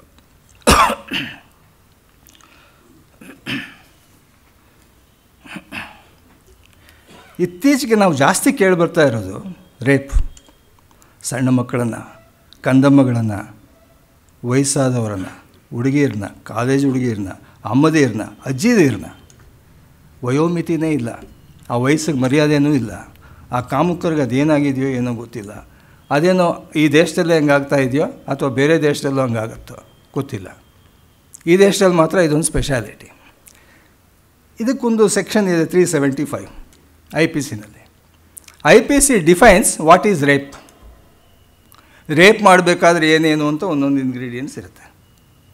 ಪ್ರತಿಯೊಂದಕ್ಕೂ ಒಂದೊಂದು ಅಫೆನ್ಸ್ಗೂ ಒಂದೊಂದು ಇಂಗ್ರೀಡಿಯೆಂಟ್ಸ್ ಅಂತ ಇರುತ್ತೆ. ಫಾರ್ ಎಕ್ಸಾಂಪಲ್ ಮರ್ಡರ್ ಮಾಡಬೇಕಾದ್ರೆ ಒಂದು ಇಂಟೆನ್ಷನ್ ಇರಬೇಕು, ಮತ್ತು ಅದನ್ನು ಕ್ರಿಯಾರೂಪದಲ್ಲಿ ಇರಬೇಕು, ಕಾರ್ಯರೂಪಕ್ಕೆ ತರಬೇಕು, ಮನಸ್ಸಿನಲ್ಲಿ ಅವನಿಗೆ ಆ ಗಿಲ್ಟಿ ಕಾನ್ಷಿಯಸ್ ಇರಬೇಕು. ಇವೆಲ್ಲವನ್ನು ಮರ್ಡರ್ ಕೇಸ್ನಲ್ಲಿ ನಾವು ಎಸ್ಟಾಬ್ಲಿಷ್ ಮಾಡಬೇಕು, ಯಾರು? ಪ್ರಾಸಿಕ್ಯೂಟ್ರು. ಅದೇ ರೀತಿ ರೇಪಲ್ಲಿ ಏನಿರಬೇಕು, ಏನಾಗಬೇಕು, ಯಾವಾಗ ಅದು ರೇಪ್ ಆಗುತ್ತೆ ಅದೆಲ್ಲ ಅಲ್ಲಿ ಡಿಫೈನ್ ಮಾಡ್ತಾನೆ. ಅಷ್ಟು ಇಂಗ್ರೀಡಿಯೆಂಟ್ಸ್ನ ಪ್ರಾಸಿಕ್ಯೂಷನ್ ಪ್ರೂವ್ ಮಾಡಬೇಕು. ಸ್ವಾಮಿ, ಇದು ರೇಪ್ ನಡೆಯೋದಿಲ್ಲಿ ಓಪನ್ ಸ್ಪೇಸಲ್ಲೂ ನಡೆಯುತ್ತೆ, ಇನ್ನರ್ ಸ್ಪೇಸಲ್ಲೂ ನಡೆಯುತ್ತೆ. ಓಪನ್ ಸ್ಪೇಸ್ ನಡೆಯುವಾಗ ಅದಕ್ಕೆ ಯಾರಾದರೂ ಐ ವಿಟ್ನೆಸ್ ಇರೋಕ್ಕೆ ಸಾಧ್ಯವೇ? ಅಥವಾ ಒಳಗಡೆ ನಡೆದಾಗ ಐ ವಿಟ್ನೆಸ್ ಇರೋಕ್ಕೆ ಸಾಧ್ಯವೇ? ಐ ವಿಟ್ನೆಸ್ 100% ಇರೋಕ್ಕೆ ಸಾಧ್ಯ ಇಲ್ಲ. ಅದು ಇಬ್ಬರು ಮಾತ್ರ ಇರುತ್ತೆ. ಅದಕ್ಕೆ ಬೆಸ್ಟ್ ಎವಿಡೆನ್ಸ್ ಯಾರು? ವಿಕ್ಟಿಮ್ ಹೇಳೋದು ಕರೆಕ್ಟ್ ಇರಬೇಕು. ಆದರೆ ಅದನ್ನು ಪ್ರೂವ್ ಮಾಡಬೇಕಲ್ಲ ಪ್ರಾಸಿಕ್ಯೂಷನ್ನು. ಹೇಗೆ ಮಾಡ್ತಾನೆ? ನಮ್ಮಲ್ಲಿ ದರಿದ್ರ ಒಂದು ಮ್ಯಾಕ್ಸಿಮ್ ಫಾಲೋ ಮಾಡ್ತಾರೆ ಕ್ರಿಮಿನಲ್ ಲಾನಲ್ಲಿ. ಒಬ್ಬ ಆಥರ್ ಬರೀತಾನೆ ಕ್ರಿಮಿನಲ್ ಬುಕ್ಕಲ್ಲಿ, out of 100 cases 99 criminal cases are acquitted, ಬಿಡುಗಡೆ ಆಗುತ್ತೆ. 1% ಯಾವುದೋ ಒಂದು ಸಿಕ್ಕಾಕೊಳ್ಳುತ್ತೆ. ಕಾರಣ ಏನಪ್ಪ ಅಂದರೆ burden of proof is on the prosecution. ಈ ಪ್ರೂಫ್ ಇವನು ಗಿಲ್ಟಿ, ಇವನು ಮಾಡಿದ್ದಾನೆ, ಇವನು ತಪ್ಪು ಮಾಡಿದ್ದಾನೆ ಅಂತ ಪ್ರಾಸಿಕ್ಯೂಷನ್ ಪ್ರೂವ್ ಮಾಡಬೇಕು. Guilt of the accuse must be proved beyond all reasonable doubt. Guilt of the accuse must be proved, brought home to the accused. ಇದರಲ್ಲಿ ಯಾರೂ ಪ್ರಾಸಿಕ್ಯೂಟರ್ ಮಾಡೋಕ್ಕಾಗಲ್ಲ. ಎಲ್ಲೋ ಅವ್ನು ಗಾಚಾರ ತಪ್ಪಿ ಒಂದೊಂದು ಸಿಕ್ಕಾಕೋತಾನೆ. ಅದೇ ಟಾಡಾ ಆ್ಯಕ್ಟ್ ತಂದರು, ಟೆರರಿಸ್ಟ್ ಆ್ಯಕ್ಟ್. ಅದರಲ್ಲಿ ಏನು ಮಾಡಿದ್ರು? Burden of proof of innocence is on the accused. Otherwise in general accused is presumed to be innocent until the contrary is proved. ಅದು ಸಾಧ್ಯನೇ ಇಲ್ಲ. ಈ ರೇಪ್ ಕೇಸ್ನಲ್ಲಿ ಪರ್ಟಿಕ್ಯುಲರ್ಲಿ ಈ ಮ್ಯಾಕ್ಸಿಮಮ್ಗಳು ಅಡ್ಡ ಬರುತ್ತೆ. ಆದ್ದರಿಂದ ಯಾವ ಕೇಸಲ್ಲೂ ನಾವು ಪ್ರೂವ್ ಮಾಡೋಕ್ಕೆ ಆಗಲ್ಲ. ಇವರೆಲ್ಲ ಮಹಿಳಾ ಸಂಘದವರು, NGOಸು ಎಲ್ಲ ಸ್ಟ್ರೈಕ್ ಮಾಡಿದ್ರು, ಪ್ರೊಸೆಷನ್ ಮಾಡಿದ್ರು, ಪ್ರೊಟೆಸ್ಟ್ ಮಾಡಿದ್ರು, ರೆಸಲ್ಯೂಷನ್ಸ್ ಪಾಸ್ ಮಾಡಿದ್ರು. ಪಾರ್ಲಿಮೆಂಟು ಅದನ್ನು ಒಪ್ಕೊಂತು 2013ನಲ್ಲಿ. 375ನ ಅಮೆಂಡ್ಮೆಂಟ್ ಮಾಡ್ತು. Punishment up to life sentence ಅಂದರು. ಮೊದಲು 7 years ಇತ್ತು. 100 years ಅಲ್ಲ, ಲೈಫ್ ಸೆಂಟೆನ್ಸ್ ಅಲ್ಲ, ಹ್ಯಾಂಗಿಂಗ್ ಸೆಂಟೆನ್ಸ್ ಮಾಡಿದ್ರು ಪ್ರೂವ್ ಮಾಡೋದು ಅಷ್ಟು ಈಸಿನಾ? ಅಟ್ ದಿ ಸೇಮ್ ಟೈಮ್ ಇವ್ರು ಏನು ಮಾಡಬೇಕಾಗಿತ್ತು, ಇವಾಗಲೂ ಏನು ಮಾಡಬೇಕು ಅಂದರೆ, guilt of the accused innocence of the accused is not there. Accused is presumed to be guilty unless he proves the contrary.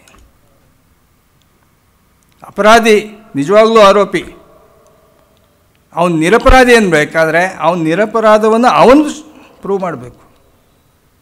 ಇಲ್ಲಿ ಪ್ರಾಸಿಕ್ಯೂಷನ್ಗೆ ಹಾಕಿದ್ದಾರೆ, ಸಾಧ್ಯನೇ ಇಲ್ಲ.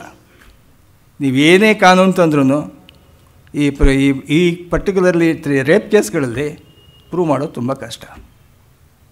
ಡಾಕ್ಟರ್ಸ್ ಎಕ್ಸಾಮಿನ್ ಮಾಡ್ತಾರೆ, ಟೆಸ್ಟ್ ಮಾಡ್ತಾರೆ, ಆಗಿದೆ ಅಂತ ಹೇಳ್ತಾರೆ. ಸುಪ್ರೀಂ ಕೋರ್ಟು ಹೇಳುತ್ತೆ. ಸುಪ್ರೀಂ ಕೋರ್ಟ್ ಅಲ್ಲಿ ಕೂತ್ಕೊಂಡು ಹೇಳೋದು ಸುಲಭ, ಹೈಕೋರ್ಟ್ಗೂ ಸುಲಭ. ಆದರೆ ಇಲ್ಲಿ ಪ್ರಾಸಿಕ್ಯೂಷನ್ ಪ್ರೂವ್ ಮಾಡಬೇಕಲ್ಲ, ಇಲ್ಲಿ ಸೆಷನ್ಸ್ ಕೋರ್ಟ್ನಲ್ಲಿ. ಇಲ್ಲಿ ಪ್ರೂವ್ ಮಾಡೋದು ಇಂಪಾರ್ಟೆಂಟು. ಅಲ್ಲಿ ಭಾಷಣ ಮಾಡೋದು ಏನಾದರೂ ಮಾಡ್ಬೋದು, ಫಿಲಾಸಫಿ ಏನಾದರೂ ಹೇಳ್ಬೋದು, ಅವ್ರ ಬಗ್ಗೆ ಇವ್ರ ಬಗ್ಗೆ ಸಿಂಪತಿ ತೋರಿಸ್ಬೋದು. ಅದು ಕಷ್ಟ. ಅದು ಬದಲಾವಣೆ ಯಾವುದು ಹೊರತು ಈ 375 ಪನಿಷ್ಮೆಂಟ್ಗಳು ಸಿಗೋದು ತುಂಬ ಕಷ್ಟ. ನಾನು ಫಸ್ಟ್ ಕಮೆನ್ಸ್ ಮಾಡಿದ್ದೆ ಮರ್ಡರ್ ಕೇಸ್ಗಳಲ್ಲಿ.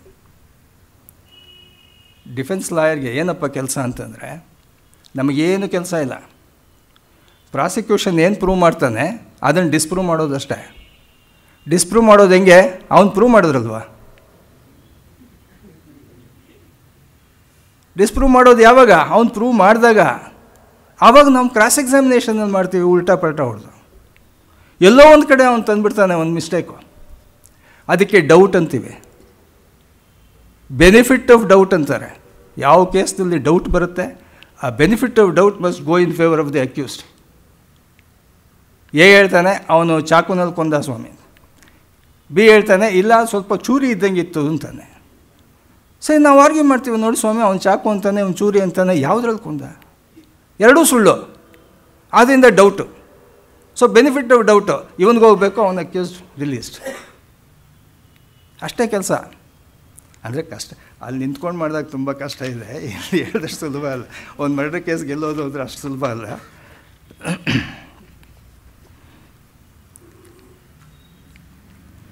1969 ಡೈವೋರ್ಸ್ ಆ್ಯಕ್ಟ್ ಅಂತ ತಂದರು. ಆಮೇಲೆ ತಿರ್ಗಾ ಎವಿಡೆನ್ಸ್ ಆ್ಯಕ್ಟಲ್ಲಿ ಒಂದು ಪ್ರಿಸಂಪ್ಷನ್ ಅಂತ ಹಾಕಿದ್ರು 1872. ಈ ಡೌರಿ ಡೆತ್ತಲ್ಲಿ ಬಂದಾಗ, ಈ ಡೆತ್ ಯಾತಕ್ಕಾಯಿತು, ಮದುವೆ ಆಗಿರೋ ಹೆಂಗಸು ಸತ್ತಿದ್ದಾಳೆ ಅಂತಂದರೆ ಡೌರಿ ಡೆತ್ತೇ ಆಗಿರಬೇಕು ಅಂತ ಒಂದು ಊಹೆ ಮಾಡ್ಕೋಬೇಕು ಅಂತ ಅಷ್ಟೆ. 1899 ಕ್ರಿಮಿನಲ್ ಪ್ರೊಸೀಜರ್ ಕೋಡ್ ಬಂತು.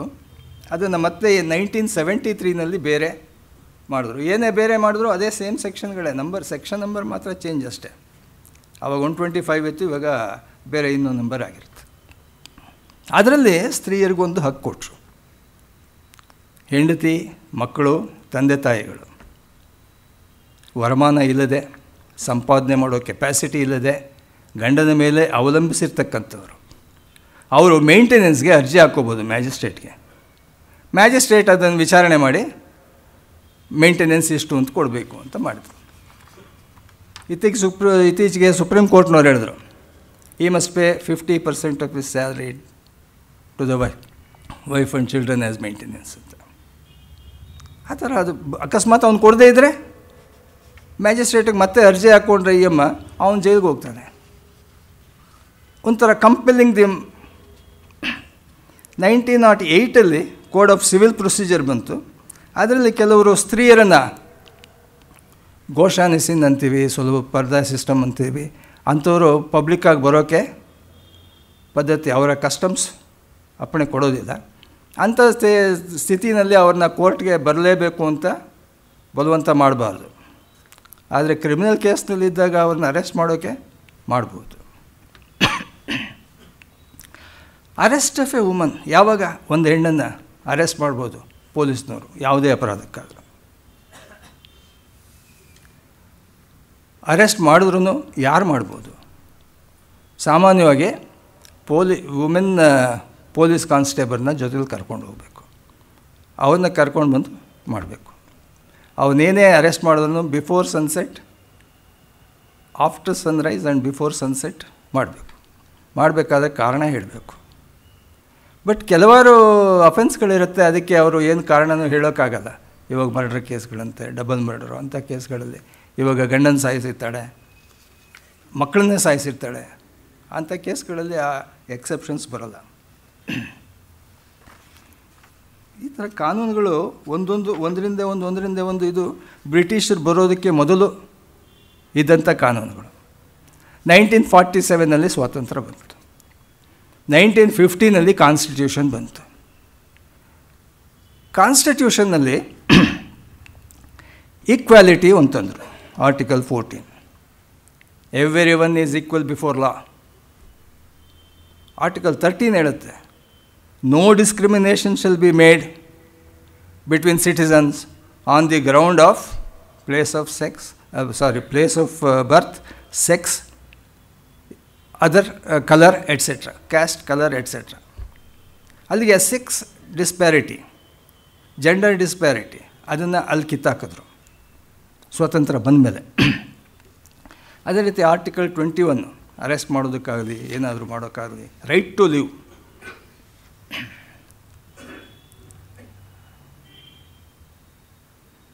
Nineteen 37 Hindu women's right to property act ಅಂತ ಬಂತು. ಅದನ್ನು ಮೊದಲು ಮೈಸೂರು ಮಹಾರಾಜರು ತಂದರು, ಆಮೇಲೆ ಸೆಂಟ್ರಲ್ ಗೌರ್ಮೆಂಟ್ ಅದನ್ನು ಅಡಾಪ್ಟ್ ಮಾಡ್ತು.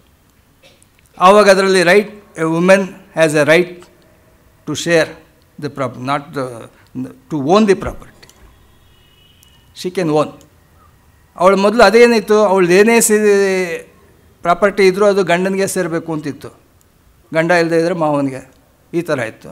ಅದಕ್ಕೆ ಶಿ ಹ್ಯಾಸ್ ಎ ರೈಟ್ ಅಂತ 1937 ಅದೊಂದು ರೈಟ್ಸ್ ಅವರು ಕೊಟ್ಟರು.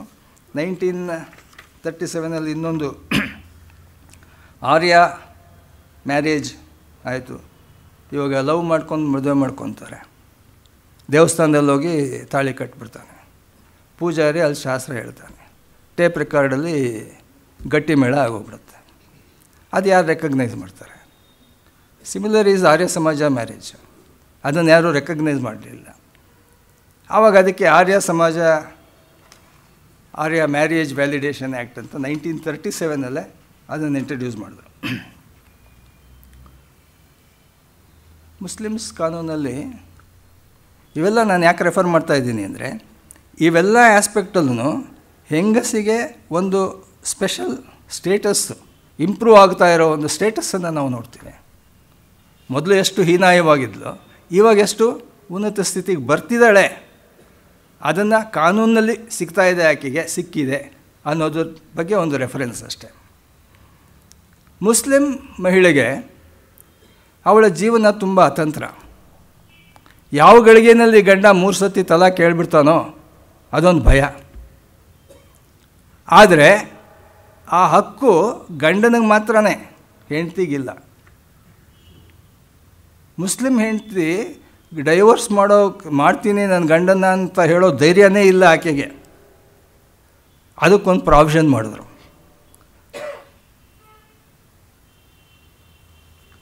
1939 ಮುಸ್ಲಿಂ ಮ್ಯಾರೇಜ್ ಡಿಸಲ್ಯೂಷನ್ ಆ್ಯಕ್ಟ್ ಅಂತ ತಂದರು.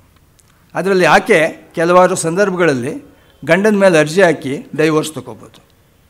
ಗಂಡ ನಾನು ಕೊಡೋದಿಲ್ಲ ಅಂದರೆ ಮುಗೀತು. ಬಟ್ ಇಲ್ಲಿ ಕೋರ್ಟ್ ಆರ್ಡರ್ ಮಾಡಿದಾಗ ಅವಳಿಗೆ ಸಿಕ್ಕತ್ತೆ.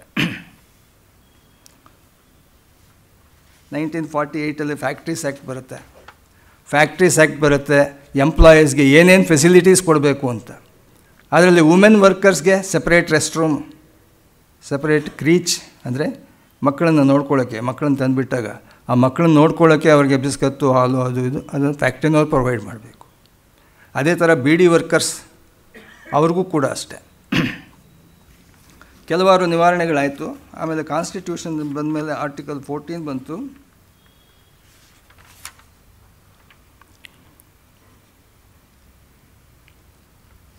ಡೆಲ್ಲಿನಲ್ಲಿ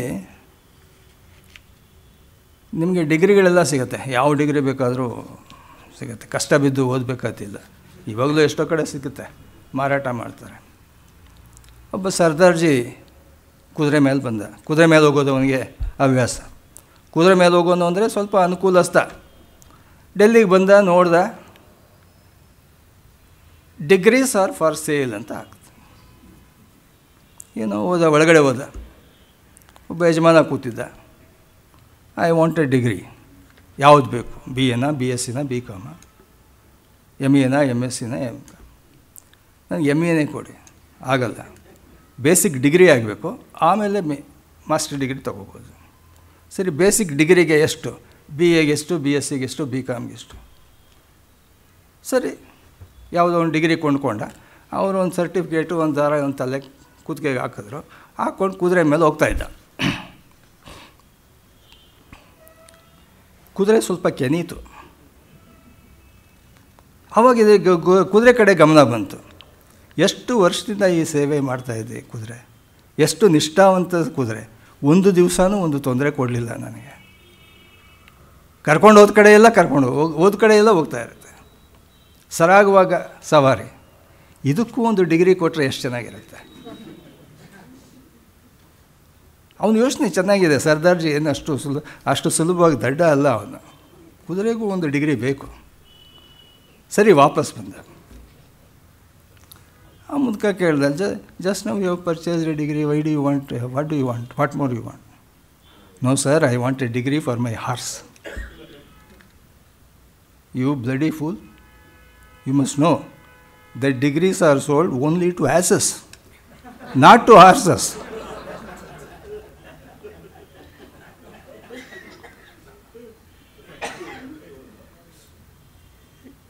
That means ಇವನಿಗೆ ಇನ್ನೊಬ್ಬ ಸರ್ದಾರ್ಜಿ ಅಲ್ಲಿಂದ ಬರ್ತಾನೆ, NR ಕಾಲೋನಿ ದಿಣ್ಣೆ ಮೇಲೆ ಹೋಗ್ತಾ ಇರ್ತಾನೆ, BMS ಲಾ ಕಾಲೇಜ್ ಕಡೆಗೆ. ಆ ಸೂರ್ಯ ಸಂಜೆನಲ್ಲಿ ದಪ್ಪಕ್ಕೆ ಕೆಂಪಗೆ ಇಷ್ಟಗಲ ಇರ್ತಾನೆ. ನೋಡ್ತಾನೆ, ಇದೇನಿದು ಸೂರ್ಯನ ಚಂದ್ರನ? Whether it is sun or moon? ಯಾರನ್ನು ಕೇಳೋದು? ಬೆಂಗಳೂರಿನಲ್ಲಿ ಯಾರಾದರೂ ಕೇಳಿದ್ರೆ, ಗೋಕುಲ ಇನ್ಸ್ಟಿಟ್ಯೂಟಿಂದ ಜನಗಳು ಬರ್ತಾಯಿದ್ದಾರೆ, ಅವ್ರನ್ನ ಕೇಳಿದ್ರೆ ಅವಮಾನ ಆಗಿಬಿಡ್ತೆ. ಅದಕ್ಕೆ ನೋಡಿದ, ಎದುರುಗಡೆಯಿಂದ ಒಬ್ಬ ಸರ್ದಾರ್ಜಿ ಬರ್ತಾಯಿದ್ದ. ಮೈ ಡಿಯರ್ ಫ್ರೆಂಡ್, ನೀನು ಸರ್ದಾರ್ಜಿ ಇದೆಯಾ? ನಾನು ಸರ್ದಾರ್ಜಿ ಇದ್ದೀನಿ. I am new to this place. Can you please tell me whether it is sun or moon ಅಂತ. ಅವನು ಸರ್ದಾರ್ಜಿ ನೋಡಿದ ತುಂಬ ಹೊತ್ತು. ನೋಡಿಬಿಟ್ಟು, sorry, I am also new to this place ಅಂತ. ತುಂಬ ಬುದ್ಧಿವಂತರುಗಳು ಅವರು. ಆದರೆ ಅಂಥವರು ಇದ್ದಾರೆ.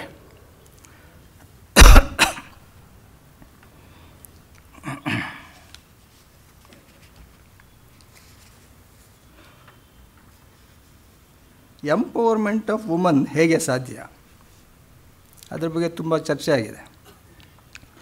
ಇದು ನಮ್ಮ ದೇಶದ ಪ್ರಾಬ್ಲಮ್ ಅಲ್ಲ, ನಮ್ಮ ಸಮಾಜದ ಪ್ರಾಬ್ಲಮ್ ಅಲ್ಲ, ಹಿಂದೂ ಸಮಾಜದ ಪ್ರಾಬ್ಲಮ್ ಅಲ್ಲ, ಮುಸ್ಲಿಂ ಸಮಾಜದ್ದಲ್ಲ, ಕ್ರಿಶ್ಚಿಯನ್ ಸಮಾಜದ್ದಲ್ಲ. ಎಲ್ಲ ದೇಶಗಳಲ್ಲೂ ಇರ್ತಕ್ಕಂಥ ಪ್ರಚಲಿತವಾದಂಥ ಒಂದು ಪ್ರಾಬ್ಲಮ್. ಎಲ್ಲ ದೇಶಗಳಲ್ಲೂ.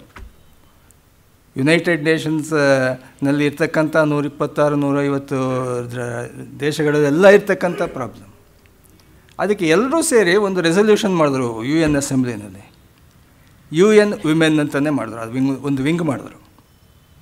ಆದರೆ ಕೆಲಸ ಏನಪ್ಪ ಅಂತಂದರೆ, ಎಲ್ಲ ದೇಶಗಳಲ್ಲಿ ಇರ್ತಕ್ಕಂಥ ಪ್ರಾಬ್ಲಮ್ ಏನಿದೆ ಅವ್ರಿಗೆ, what are the means to empower the woman, how to empower them. Many times it so happens, though you want to empower them, they don't want empowerment. They want to remain in the same place, in the same dungeon, in same position till their death. ಇಂಥವ್ರನ್ನೇಗೆ ನಾವು ಹುರಿದುಂಬಿಸೋದು? ಅದ್ರ ಬಗ್ಗೆ ಎಲ್ಲ ಕೆಲವಾರು ಕಮಿಟಿಗಳನ್ನು ಮಾಡ್ಕೊಂಡಿದ್ದಾರೆ. ಮಾಡ್ಕೊಂಡು ಅವು ಕೆಲಸ ಮಾಡ್ತಾಯಿವೆ. ಅವು ಮಾಡಿರ್ತಕ್ಕಂಥ ಒಂದು ರೆಸಲ್ಯೂಷನ್ ಆಧಾರದ ಮೇಲೆ ಅನೇಕ ಕಾನೂನುಗಳನ್ನು ಕೂಡ ನಮ್ಮ ಭಾರತದಲ್ಲಿ ಕೂಡ ತಂದಿದ್ದಾರೆ. ಅಂಥವು ಯಾವುವು? ಸ್ವಲ್ಪ ಕೂಲಂಕುಷವಾಗಿ ನೋಡೋಣ. ಅದಕ್ಕೆ ಮೊದಲು ಈ ಮೈನ್ಸ್ ಆ್ಯಕ್ಟ್ ಅಂತಿತ್ತು 1952ನಲ್ಲಿ. ಮೈನ್ಸಲ್ಲಿ ಎಷ್ಟು ಕಷ್ಟ ಅಂತ ಗೊತ್ತು. ಮಕ್ಕಳನ್ನ, ಮರಿಗಳನ್ನ, ಹೆಂಗಸರನ್ನ ಮೈನ್ಸಲ್ಲಿ ಅಪಾಯಿಂಟ್ ಮಾಡೋಂಗಿಲ್ಲ. ಈ ಫ್ಯಾಕ್ಟ್ರಿನಲ್ಲೂ ಅಷ್ಟೇ, ಈ ಕಾಟನ್ ಮಿಲ್ಸ್ಗೆ ಕಾಟನ್ ಫೀಡ್ ಮಾಡಬೇಕಾದ್ರೆ ಅಲ್ಲಿ ಹೆಂಗಸರುಗಳನ್ನ ಇಡಬಾರ್ದು. ಯಾಕೆಂದರೆ ಇವರು ಸೀರೆ ಉಟ್ಕೊಂಡಿರ್ತಾರೆ. 6 ಮೊಳದ್ದಲ್ಲ, 8 ಮೊಳದ್ದು, 9 ಮೊಳದ್ದು, 10 ಮೊಳದ್ದು ಉಟ್ಕೊಂಡಿರ್ತಾರೆ. ಹುಬ್ಳಿ ಧಾರವಾಡದ ಕಡೆದು ಅದೊಂದು ಸತಿ ಸಿಕ್ಕಾಕೊಂತು ಅಂತ ಅದು ಪೂರ್ತಿ ದ್ರೌಪದಿ ವಸ್ತ್ರಾಪರಣ ಆಗೋ ತನಕ ಮಿಲ್ಲಲ್ಲಿ ಹೋಗ್ಬಿಡುತ್ತೆ. ಅದಕ್ಕಲ್ಲೇನಿದ್ರು ಪ್ಯಾಂಟು ಶರ್ಟು ಪೈಜಾಮ ಹಾಕ್ಕೊಂಡಿರೋರನ್ನೇ ನಿಲ್ಲಿಸ್ಬೇಕು. ಅದೊಂದು ಪ್ರೊಹಿಬಿಷನ್ ಮಾಡಿದ್ರು. ಆಮೇಲೆ ಸ್ಪೆಷಲ್ ಮ್ಯಾರೇಜ್ ಆ್ಯಕ್ಟ್ 1954 ಬಂತು. ಅದರಲ್ಲಿ ಈ ಕ್ರಿಶ್ಚಿಯನ್ಸ್ಗೆ ಡೈವರ್ಸ್ ತೊಗೊಳ್ಳೋದು ತುಂಬ ಕಷ್ಟ ಇತ್ತು. ಅದು ಸ್ವಲ್ಪ ಪ್ರಾವಿಷನ್ ಮಾಡಿದ್ರು ನಮ್ಮ ಹಿಂದೂ ಲಾನಲ್ಲಿ ಇದ್ದಂಗೆ.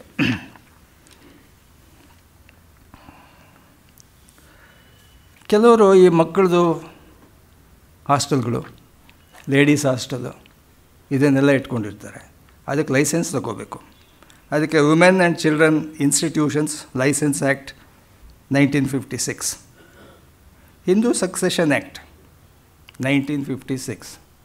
ಇದು ನಮ್ಮ ಸಮಾಜಕ್ಕೆ, ಹಿಂದೂ ಸಮಾಜಕ್ಕೆ ಒಂದು ರೆವಲ್ಯೂಷನ್ 2005ಇಂದ. 1956 ಅದು ಒಂಥರ ರೆವಲ್ಯೂಷನ್. ಯಾಕೆಂದರೆ ಹೆಂಗಸಿಗೆ ಪ್ರಾಪರ್ಟಿ ರೈಟ್ ಅಲ್ದಿರ ಪ್ರಾಪರ್ಟಿ ರೈಟನ್ನು ಡಿಸ್ಪೋಸ್ ಮಾಡೋದು ಹೇಗೆ ಅಂತ ಅದಕ್ಕೊಂದು ಸಕ್ಸೆಷನ್ ಲೈನ್ ಕೊಟ್ಟರು. Death of in case of death of a male the succession ಯಾರಿಗೋಗುತ್ತೆ? ಹೆಂಡ್ತಿಗೆ, ಮಕ್ಕಳಿಗೆ. ಆ ಥರ ಹೆಂಡ್ತಿ ಸತ್ತಾಗ, ಹೆಂಗಸು ಸತ್ತಾಗ ಗಂಡನಿಗೆ ಇಲ್ಲ ತಂದೆ ತಾಯಿಗಳು, ಮಕ್ಕಳು ಈ ಪ್ರಿಫರೆನ್ಸ್ ಕೊಟ್ಟು ಒಂದು ಜೀನಿಯಾಲಜಿಕಲ್ ಟ್ರೀ ಕೊಡ್ತಾರೆ, ಒಂದು ಟೇಬಲ್ ಕೊಡ್ತಾರೆ ಹಿಂದೂ ಸಕ್ಸೆಷನ್ ಆ್ಯಕ್ಟಲ್ಲಿ. ಆವಾಗ ಆಕೆಗೆ ಒಂದು ಹಕ್ಕು ಕೊಟ್ಟರು. ಏನು, ತಂದೆಯ ಆಸ್ತಿನಲ್ಲಿ ಅವಳಿಗೂ ಒಂದು ಹಕ್ಕಿದೆ. ಒಟ್ಟು ಕುಟುಂಬದಲ್ಲಿ 4 ಜನ ಗಂಡು ಮಕ್ಕಳಿರ್ತಾರೆ. 4 ಜನ ಗಂಡು ಮಕ್ಕಳಿಗೆ ಭಾಗ ಆದರೆ 25 ಪೈಸೆ ಒಬ್ಬೊಬ್ಬರಿಗೆ ಬರುತ್ತೆ. ಆ ತಂದೆಗೆ 4 ಜನ, 3 ಜನ ಗಂಡು ಮಕ್ಕಳು, ಒಬ್ಬಳು ಹೆಣ್ಮಗಳು, ಹೆಂಡ್ತಿ ಇರ್ತಾಳೆ. ಅವನು ಸತ್ತಾಗ ಅದು 5 ಭಾಗ ಆಗುತ್ತೆ. ಹೆಂಡ್ತಿಗೊಂದು, 3 ಜನ ಗಂಡು ಮಕ್ಕಳಿಗೊಂದು, ಹೆಣ್ಮಕ್ಳಿಗೊಂದು. ಆ ತಂದೆಯ ಭಾಗಕ್ಕೆ ಬಂದಂಥ ಆಸ್ತಿನಲ್ಲಿ ಒಂದು ಭಾಗ. ಒಟ್ಟು ಕುಟುಂಬದ ಆಸ್ತಿ ಇರಲ್ಲ. ಒಟ್ಟು ಕುಟುಂಬದ ಆಸ್ತಿನಲ್ಲಿ ಬರೀ ಗಂಡಸಿಗೆ ಮಾತ್ರ. ಮಿತಾಕ್ಷರ ಹೇಳ್ಬಿಟ್ಟ ಒಂದು ಕಾಲದಲ್ಲಿ, ಗಂಡಸರಿಗೆ ಮಾತ್ರನೇ ಹಕ್ಕು ಅಂತ. ದಾಯಾಭಾಗದಲ್ಲಿ ವೆಸ್ಟ್ ಬೆಂಗಾಲಲ್ಲಿ ದಾಯಾಭಾಗ ಸಿಸ್ಟಮ್ ಇದೆ. ಅಲ್ಲೂ ಇದೇ ಥರನೇ. ಬೇರೆ ಥರ ಸಿಸ್ಟಮ್ ಇದ್ರೂ ಹೆಂಗಸಿನ ಬಗ್ಗೆ ತಾರತಮ್ಯ ಇತ್ತು. 1956 ಅಲ್ಲಿ ಅಷ್ಟು ಮಾತ್ರ ಅವಳಿಗೆ ಒಂದು ರೈಟ್ಸ್ ಬಂತು. ಏನು, ಗಂಡನ ಆಸ್ತಿನಲ್ಲೂ ಅವಳಿಗೊಂದು ಶೇರ್ ಇರುತ್ತೆ,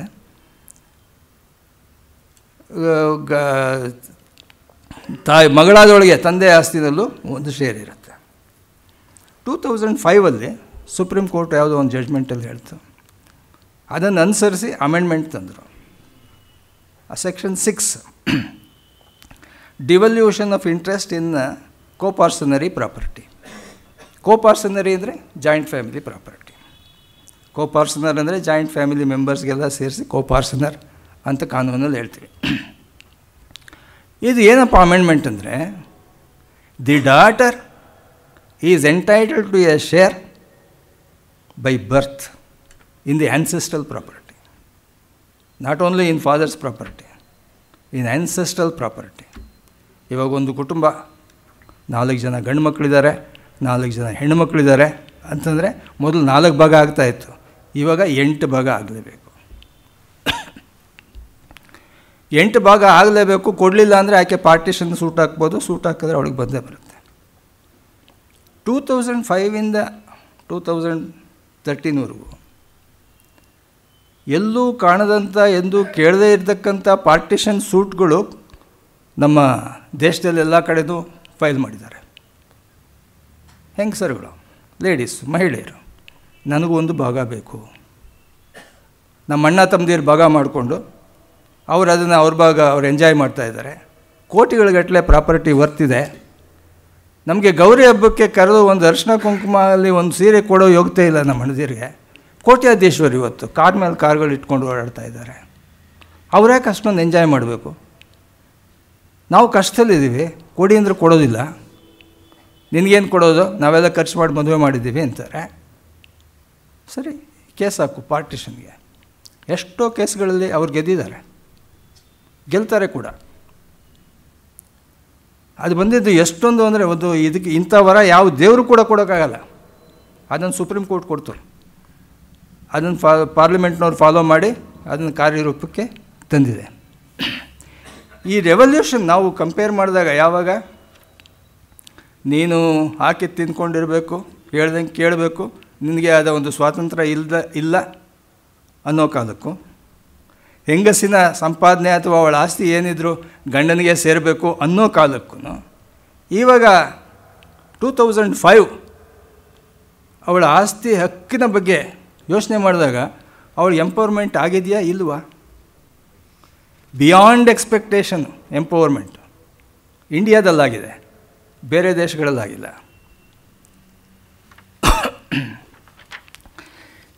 ಇಲ್ಲಿ ಡೈವೋರ್ಸ್ಗೆ ಅಂದರೆ ಯಾರೂ ಹೆದರಲ್ಲ, ಗಂಡನೂ ಹೆದರಲ್ಲ, ಹೆಂಡ್ತಿನೂ ಹೆದರಲ್ಲ. ಅಮೇರಿಕಾದಲ್ಲಿ ಡೈವೋರ್ಸ್ ಅಂದರೆ ಗಂಡ ತುಂಬ ಭಯ ಬೀಳ್ತಾನೆ. ಹೆಂಡ್ತಿ ಏನಾದರೂ ನಾನು ಡೈವೋರ್ಸ್ ಕೊಡ್ತೀನಿ ಅಂದರೆ ಒಂದು ನಡ್ಕ ಬಂದುಬಿಡ್ತಾನೆ. ಯಾಕೆ ಅಂದರೆ ಡೈವೋರ್ಸ್ ಆದರೆ ಈಸಿಯಲ್ಲಿ, ನಮ್ಮಷ್ಟು ಕಷ್ಟ ಇಲ್ಲ, ನಮ್ಮಲ್ಲೂ ಇವಾಗ ಸ್ವಲ್ಪ ಈಸಿಯಾಗಿದೆ.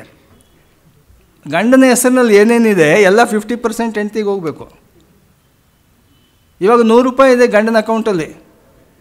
ಮೊದಲನೇ ಹೆಂಡ್ತಿ ಡೈವೋರ್ಸ್ ಆಯಿತು, ₹50 ಹೋಯ್ತು ಅವಳಿಗೆ.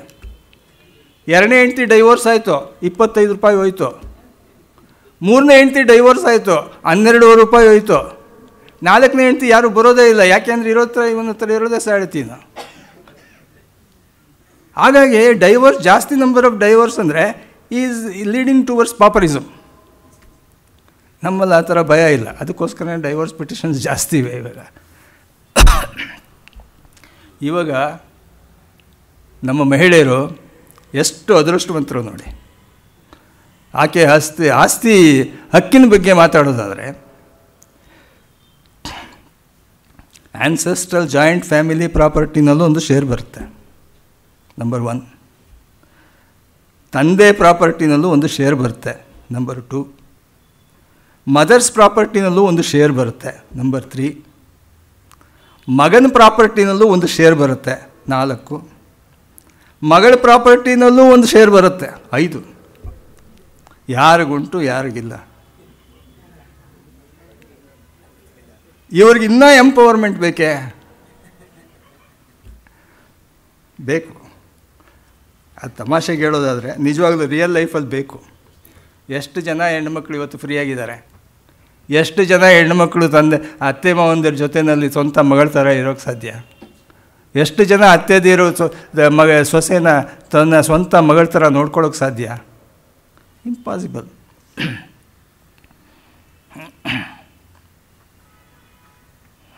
ಇದಿಷ್ಟು ಎಂಪವರ್ಮೆಂಟ್ ಬಗ್ಗೆ ಕಾನೂನು. ಇನ್ನೊಂದು ಡೌರಿ ಪ್ರೊಹಿಬಿಷನ್ ಆ್ಯಕ್ಟ್ ಬಂತು. ಡೌರಿ ಪ್ರೊಹಿಬಿಷನ್ ಆ್ಯಕ್ಟ್ ಬಗ್ಗೆ ಈ ಟಿ ವಿನಲ್ಲಿ 4-5 ಸರ್ತಿ ಮಾತಾಡಿದ್ದೀನಿ. ಅದರಲ್ಲಿ ಏನೊಂದು ವೀಕ್ನೆಸ್ ಅಂದರೆ,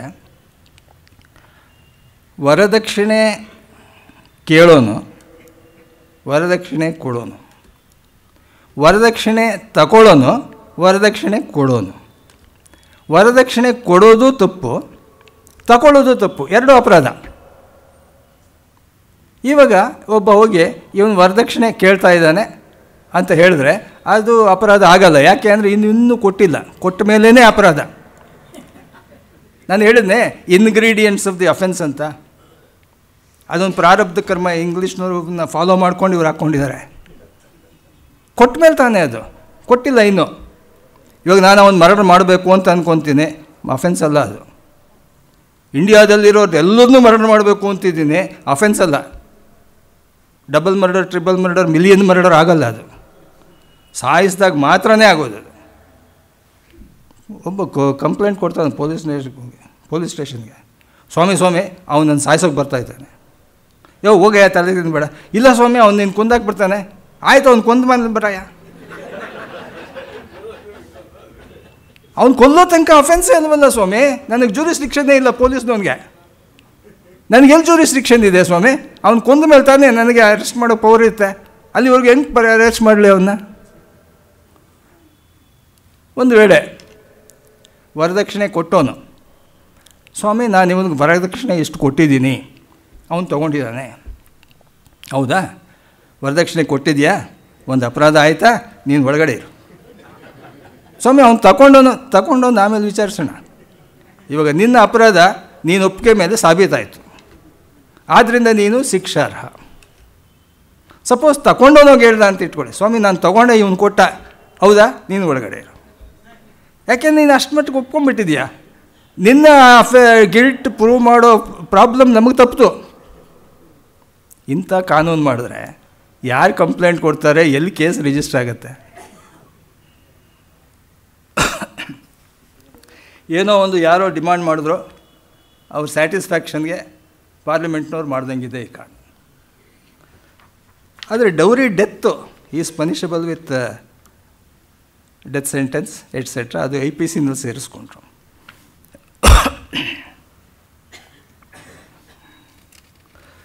ಆಮೇಲೆ ಇದು ವೀಕ್ಲಿ ಹಾಲಿಡೇಸ್ ಕೊಡೋದು, ಮೆಟರ್ನಿಟಿ ಬೆನಿಫಿಟ್ ಕೊಡೋದು, ಆಮೇಲೆ ಮಕ್ಕಳನ್ನ ಬೇರೆ ಕೆಲಸಕ್ಕೆ ಅದಕ್ಕೆ ಇದಕ್ಕೆ ಮಾಡೋದು.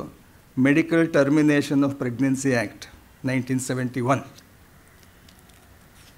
ಅಬಾರ್ಷನ್ ಮಾಡಿಸೋದು ಬಲಾತ್ಕಾರವಾಗಿ. ಮೊದಲೇ ಗಂಡ ಹೆಣ್ಣ ನೋಡಬೇಕು, ಗಂಡಲ್ಲದೆ ಇದ್ದರೆ ಹೆಣ್ಣಾದರೆ ತೆಗೆದಾಕಿ. ಯಾಕೆ ತೆಗೆದಾಕಬೇಕು? ನಪುತ್ರಸ್ಯ ಗತಿರ್ನಾಸ್ತಿ. ಯಾರೋ ತಲೆ ಇಲ್ದವನೊಬ್ಬ ಹೇಳ್ದ. ಇವತ್ತಿಗೂ ಅದು ಪ್ರಚಲಿತವೇ.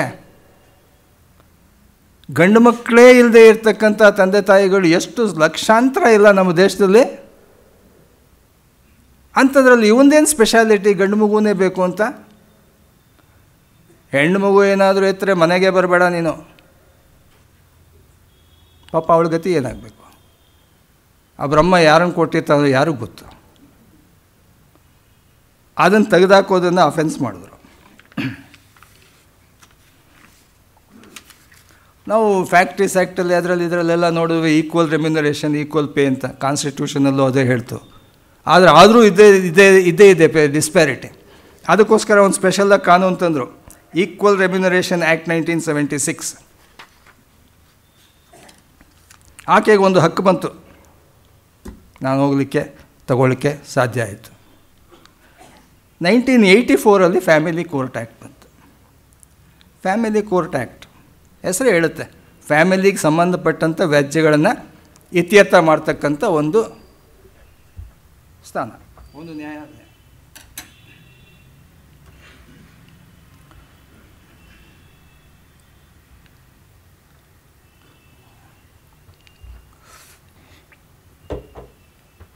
ಡೈವೋರ್ಸ್ ಕೇಸ್ಗಳು, ಗಂಡ ಅಪ್ಲಿಕೇಶನ್ ಹಾಕ್ಕೊತಾನೆ, ರೆಸ್ಟಿಟ್ಯೂಷನ್ ಆಫ್ ಕಾಂಜುಗಲ್ ರೈಟ್ಸ್. ಹೆಂಡ್ತಿ ನಾನು ಬಿಟ್ಟು ಹೋಗ್ಬಿಟ್ಟಿದ್ದಾಳೆ, ಹೆಂಡ್ತಿ ನನಗೆ ಬೇಕು. ಅಥವಾ ಗಂಡ ನಾನು ಬಿಟ್ಟು ಹೋಗ್ಬಿಟ್ಟಿದ್ದಾನೆ, ಗಂಡ ನನಗೆ ಬೇಕು. ಹೆಂಡ್ತಿ ಹಾಕ್ಕೊಳ್ಳೋದು, ಗಂಡ ಹಾಕ್ಕೊಳ್ಳೋದು. ಡೈವೋರ್ಸ್ ಬೇಕು. ಇವಾಗ divorce is made easy. 6 months waiting period. ಹಿಂದೂಗಳಿಗಾದರೆ ಮದುವೆ ಆದಮೇಲೆ 1 ವರ್ಷ ಕಂಟಿನ್ಯೂಯಸ್ ಆಗಿ ಒಬ್ಬರನ್ನೊಬ್ಬರು ಸೇರದೇ ಇದ್ದರೆ ಆವಾಗ ಡೈವೋರ್ಸ್ ಬೈ ಕನ್ಸೆಂಟ್ ಕೊಡ್ಬೋದು. ಕೊಟ್ಟಾದಮೇಲೂ 6 months ವೇಟಿಂಗ್ ಪೀರಿಯಡ್. ಅದಾದಮೇಲೂ ರಿಕನ್ಸೈಲ್ ಆಗಲ್ಲ ಅಂದರೆ divorce is automatically granted. But ಅದೇ ಈ ಕ್ರಿಶ್ಚಿಯನ್ಸ್ಗೆ 3 ವರ್ಷ ಅಂತ ಮಾಡಿದ್ರು ಸ್ಪೆಷಲ್ ಮ್ಯಾರೇಜ್ ಆ್ಯಕ್ಟಲ್ಲಿ. ಅದನ್ನು ಮೊನ್ನೆ ಕೋರ್ಟ್ನವ್ರು ಹೊಡೆದಾಕಿದ್ದಾರೆ. ಅವ್ರಿಗೂ ಕೂಡ 1 ವರ್ಷನೇ. ಅದೇನು ಹಿಂದೂಗಳಿಗೆ 1 ವರ್ಷ ಆದರೆ ಕ್ರಿಶ್ಚಿಯನ್ಸ್ಗೆ ಏನು ಸ್ಪೆಷಾಲಿಟಿ? 3 ವರ್ಷ ಯಾಕೆ ಕಾಯಬೇಕು? ಅವರು ವನವಾಸ ಮಾಡಬೇಕು. ಇಷ್ಟ ಇಲ್ಲ ಅಂದರೆ ಹೋಗ್ತಾ ಇರಲಿ. ಈ ಡೈವೋರ್ಸ್ ಪಿಟಿಷನ್ ಮೊದಲು ನಾನು 1970 ಲಾಯರಾಗಿ ಬಂದಾಗ ವಾರಕ್ಕೆ 1-2 ಕೇಸ್ ಇರ್ತಾಯಿತ್ತು, ಡೈವೋರ್ಸ್ ಕೇಸ್ ಅಥವಾ ಮೆಟ್ರಿಮೋನಿಯಲ್ ಕೇಸ್ ಯಾವುದಾದ್ರೂ ಆಗಲಿ. ಆಮೇಲೆ ಅದು ಬರ್ತಾ ಬರ್ತಾ ಒಂದು ಕೋರ್ಟ್ನಲ್ಲಿ ವಾರದಲ್ಲಿ 1 ದಿವಸ ಬರೀ ಮೆಟ್ರಿಮೋನಿಯಲ್ ಕೇಸಸ್ಸೇ ಆಗ್ತಾಯಿದ್ರು. ವಾರದಲ್ಲಿ 1 ದಿವಸ. ಆಮೇಲೆ ವಾರದಲ್ಲಿ 1 ದಿವಸ 4-5 ಕೋರ್ಟ್ನಲ್ಲಾಯಿತು. ಇದೇ ರೀತಿ ಇಂಡಿಯಾ ಪೂರ್ತಿ ಆಗಿದೆ. 84 ಫ್ಯಾಮಿಲಿ ಕೋರ್ಟ್ ಆ್ಯಕ್ಟ್ ತಂದು ಫ್ಯಾಮಿಲಿ ಕೋರ್ಟ್ ಒಂದು ಎಸ್ಟ್ಯಾಬ್ಲಿಷ್ ಮಾಡಿ ಆ ಕೋರ್ಟ್ಗೆ ಈ ಕೇಸ್ಗಳೆಲ್ಲ ಹೋಗಬೇಕು ಅಂತ ಆಯಿತು. ಆವಾಗ ಮೊದಲು ಒಂದೇ ಒಂದು ಕೋರ್ಟ್ ಇತ್ತು. ಆ ಫ್ಯಾಮಿಲಿ ಕೋರ್ಟ್ ಆ್ಯಕ್ಟ್ ಬಗ್ಗೆ ನಾನು ಕಾಮೆಂಟ್ರಿ ಬರೆದೆ ಫಸ್ಟ್ ಟೈಮ್. ಅದರಲ್ಲೊಂದು ಸೆಂಟೆನ್ಸ್ ಬರೆದೆ, ಈ ಫ್ಯಾಮಿಲಿ ಕೋರ್ಟ್ ಆ್ಯಕ್ಟ್ ಜಡ್ಜ್ ಆಗಬೇಕಾದ್ರೆ ಆಕೆ ಅಥವಾ ಆತ ಮದುವೆ ಆಗಿರಬೇಕು, ಮಕ್ಕಳನ್ನು ಪಡೆದಿರಬೇಕು, ಅವರ ಸಮಸ್ಯೆ ಅವನಿಗೆ ಗೊತ್ತಿರುತ್ತೆ, ಮಕ್ಕಳ ಮೇಲಿನ ಅಭಿಮಾನ, ಪ್ರೀತಿ, ವಾತ್ಸಲ್ಯ ಅನ್ನೋದೇನು ಅಂತ ಆಕೆಗೆ ಅಥವಾ ಆತನಿಗೆ ಗೊತ್ತಿರುತ್ತೆ, ಹೆಂಡತಿ ಅಥವಾ ಗಂಡನ ಸಂಬಂಧ ಹೇಗಿರಬೇಕು, ಹೇಗಿರಬಾರ್ದು ಅನ್ನೋ ಅನುಭವ ಆತನಿಗಿರುತ್ತೆ. ಅಂಥವ್ರನ್ನ ಅಪಾಯಿಂಟ್ ಮಾಡಬೇಕು ಅಂತ ಒಂದು ಸೆಂಟೆನ್ಸ್ ಹಾಕ್ಬಿಟ್ಟೆ. ಪುಸ್ತಕ ಬಂದು 1 ವರ್ಷಕ್ಕೆ 5-6 ತಿಂಗಳಿಗೇ ನನ್ನ ಕ್ಲಾಸ್ಮೇಟು ಒಬ್ಬಳು ಬಂದಳು. ನಾರಾಯಣ ಸ್ವಾಮಿ, ಏನು ನೀವು ಇಂಥ ಕೆಲಸ ಮಾಡಿದ್ದೀರಿ, ನೀವು ಈ ಥರ ಮಾಡ್ತೀರಿ ಅಂತ, ನೀವು ಈ ಥರ ನನಗೆ ಮೋಸ ಮಾಡ್ತೀರಿ ಅಂತ ಗೊತ್ತೇ ಇಲ್ಲ. ಅಯ್ಯೋ ರಾಮ, ಅದು ಅಸೋಸಿಯೇಷನಲ್ಲಿ ಓಪನ್ ಹಾಲಲ್ಲಿ ನನಗೆ ಬೈತಿದ್ದಾಳೆ, ನೀನು ಈ ಥರ ನನಗೆ ಮೋಸ ಮಾಡ್ತೀಯ ಅಂತ ಗೊತ್ತಿರಲಿಲ್ಲ ಅಂತ. ಅದು ಏಕವಚನದಲ್ಲಿ. ಇದೇನಪ್ಪ ನಾನೇನು ಮಾಡಿದೆ, ಮೊನ್ನೆ ತಾನೇ ಮದುವೆ ಆಯ್ತಲ್ಲಮ್ಮ ನನಗೆ. ಆಮೇಲೆ ನಿಧಾನಾಗಿ ಹೇಳಮ್ಮ, ಕೂತ್ಕೋ, ಏನಾಯಿತು. ಆಕೆ ಡಿಸ್ಟ್ರಿಕ್ಟ್ ಜಡ್ಜಸ್ ಪೋಸ್ಟ್ಗೆ ಅಪ್ಲೈ ಮಾಡಿದ್ದಾಳೆ. ಅಲ್ಲಿ ಅವರು ಫ್ಯಾಮಿಲಿ ಕೋರ್ಟ್ಗೆ ಯು ಆರ್ ನಾಟ್ ಎಲಿಜಿಬಲ್ ಅಂತ ಹೇಳಿದ್ದಾರೆ. ಅವ್ರು ಯಾಕೆ ಅಂತ ಕೇಳಿದಾಳೆ ಇವಳು, ಲಾಯರು. ನೋಡು, ಲಾಯರಿಗೆ ಈ ಥರ ಕಾಮೆಂಟ್ರಿ ಬರೆದಿದ್ದಾನೆ, ಅವನು ಯಾರು ಅದು ಮಾತು ಹೇಳೋಕ್ಕೆ, ಐ ಆಮ್ ಎಲಿಜಿಬಲ್. ಅವ್ರು ರಿಜೆಕ್ಟ್ ಮಾಡಿಬಿಟ್ರು. ಆಮೇಲೆ ಬಂದು ಇವಳು ನನಗೆ ದಬಾಯಿಸಿದ್ಲು. ನಾನೇನು ಮಾಡಲಿ, ನನಗನ್ಸಿದ್ದು ನಾನು ಬರೆದಮ್ಮ. ಇವತ್ತು ಫ್ಯಾಮಿಲಿ ಕೋರ್ಟ್ಗಳು 7-8 ಆಗಿವೆ. ಒಂದು ಕೋರ್ಟ್ನಲ್ಲೂ ಪುರ್ಸತ್ತಿಲ್ಲ. ಸಾಮಾನ್ಯವಾಗಿ ಒಬ್ಬ ಜಡ್ಜು ದಿವಸಕ್ಕೆ 50 ಕೇಸ್ ಹಿಯರಿಂಗ್ ಮಾಡಿ ಒಂದು ಡೇಟೋ ಅಥವಾ ನಡೆಸೋದೋ ಜಡ್ಜ್ಮೆಂಟೋ ಯಾವುದ್ರಲ್ಲ 1-2 ಜಡ್ಜ್ಮೆಂಟೋ ಮಾಡ್ಬೋದು. 150-200 ಕೇಸ್ಗಳು ಒಬ್ಬೊಬ್ಬ ಜಡ್ಜ್ ಮುಂದೆ ಬರ್ತಾಯಿದೆ. ಆ ಮಟ್ಟದಲ್ಲಿ ಮೆಟ್ರಿಮೋನಿಯಲ್ ಕೇಸ್ಗಳು ನಡೀತಾಯಿವೆ. ನೀವು ಒಂದು ಸರ್ತಿ ಸುಮ್ಮನೆ ಅನುಭವಕ್ಕೆ ಫ್ಯಾಮಿಲಿ ಕೋರ್ಟ್ ಕಡೆ ಹೋಗಿ, ನ್ಯಾಯ ದೇಗುಲ, ಅವಳಿಗಿನ್ನೂ 18-20 ವರ್ಷ ಆಗಿರಲ್ಲ. ಕಂಕಳಲ್ಲೊಂದು ಕಂದಮ್ಮನ್ನು ತಪ್ಕೊಂಡಿರ್ತಾಳೆ, ಬರ್ತಾಳೆ ಮೇಂಟೆನೆನ್ಸ್ಗೆ ಅಂತ, ಗಂಡ ಬಿಟ್ಬಿಟ್ಟು ಹೋಗ್ಬಿಟ್ಟವನೇ ಅಂತ. ಅವಳು ಮೇಂಟೆನೆನ್ಸ್ ಕೇಸು ಇವತ್ತು ಹಾಕಿದ್ದು, ಅವಳಿಗೆ 20ನೇ ವರ್ಷದಲ್ಲಿ ಹಾಕಿದ್ದು, 25ನೇ ವರ್ಷಕ್ಕೆ ಅವನಿಗೆ 1000 ರೂಪಾಯಿ ಕೊಡ್ತಾನೆ. ಅವಳ ಗತಿ ಏನಾಗಬೇಕು? ಇಂಥ ಚಿಂತಾಜನಕವಾದ ಪರಿಸ್ಥಿತಿ ಇದೆ. ಅವ್ರಿಗೆ ಎಂಪವರ್ಮೆಂಟ್ ಎಲ್ಲಿದೆ? ಕೊಡೋರು ಯಾರು? ಜಡ್ಜ್ ಕೊಡಬೇಕು. ಜಡ್ಜಿಗೆ ಟೈಮ್ ಎಲ್ಲಿದೆ? ಎಷ್ಟೊಂದು ಜನ ಜಡ್ಜ್ಗಳನ್ನ ಅಪಾಯಿಂಟ್ ಮಾಡ್ತೀರಿ? ಅಷ್ಟೊಂದು ಕಷ್ಟ. ಮೊದಲು ಒಂದು ಸತಿ ಡೈವೋರ್ಸ್ ಕೇಸ್ ಬಂತು. ಹಳ್ಳಿಯವಳು ಆಕೆ, ಹೆಂಗಸು, ಸ್ವಲ್ಪ ಮಧ್ಯ ವಯಸ್ಸಿನವರು. ಗಂಡ ಹಾಕಿದ್ದ ಡೈವೋರ್ಸ್ಗೆ. ಕೇಸ್ ಕರೆದ್ರು. ನಿಂಗಮ್ಮ, ಯಾರಮ್ಮ, ನೀನೇನಾ ನಿಂಗಮ್ಮ? ಹೌದು ಸ್ವಾಮಿ. ನಿನ್ನ ಗಂಡ ನಿನ್ನ ಮೇಲೆ ಕೇಸ್ ಹಾಕವನೆ. ಏನಂತ ಹಾಕವನು ಸ್ವಾಮಿ? ನಿನ್ನ ಮೇಲೆ ಡೈವೋರ್ಸ್ ಹಾಕವನೆ. ಏನು ಸ್ವಾಮಿ ಹಂಗಂದ್ರೆ? ನಿನ್ನ ಗಂಡನಿಗೆ ಬೇಡವಂತೆ, ಗಂಡ ನಿನ್ನ ಬಿಟ್ಬಿಡ್ತಾನಂತೆ. ಹೌದಾ ಸ್ವಾಮಿ? ಮತ್ತು ಏನು ಮಾಡ್ತೀಯ ನೀನು ಇವಾಗ? ನಾನು ಲಾಯರ್ ಮಾಡ್ಕೊತೀನಿ ಸ್ವಾಮಿ.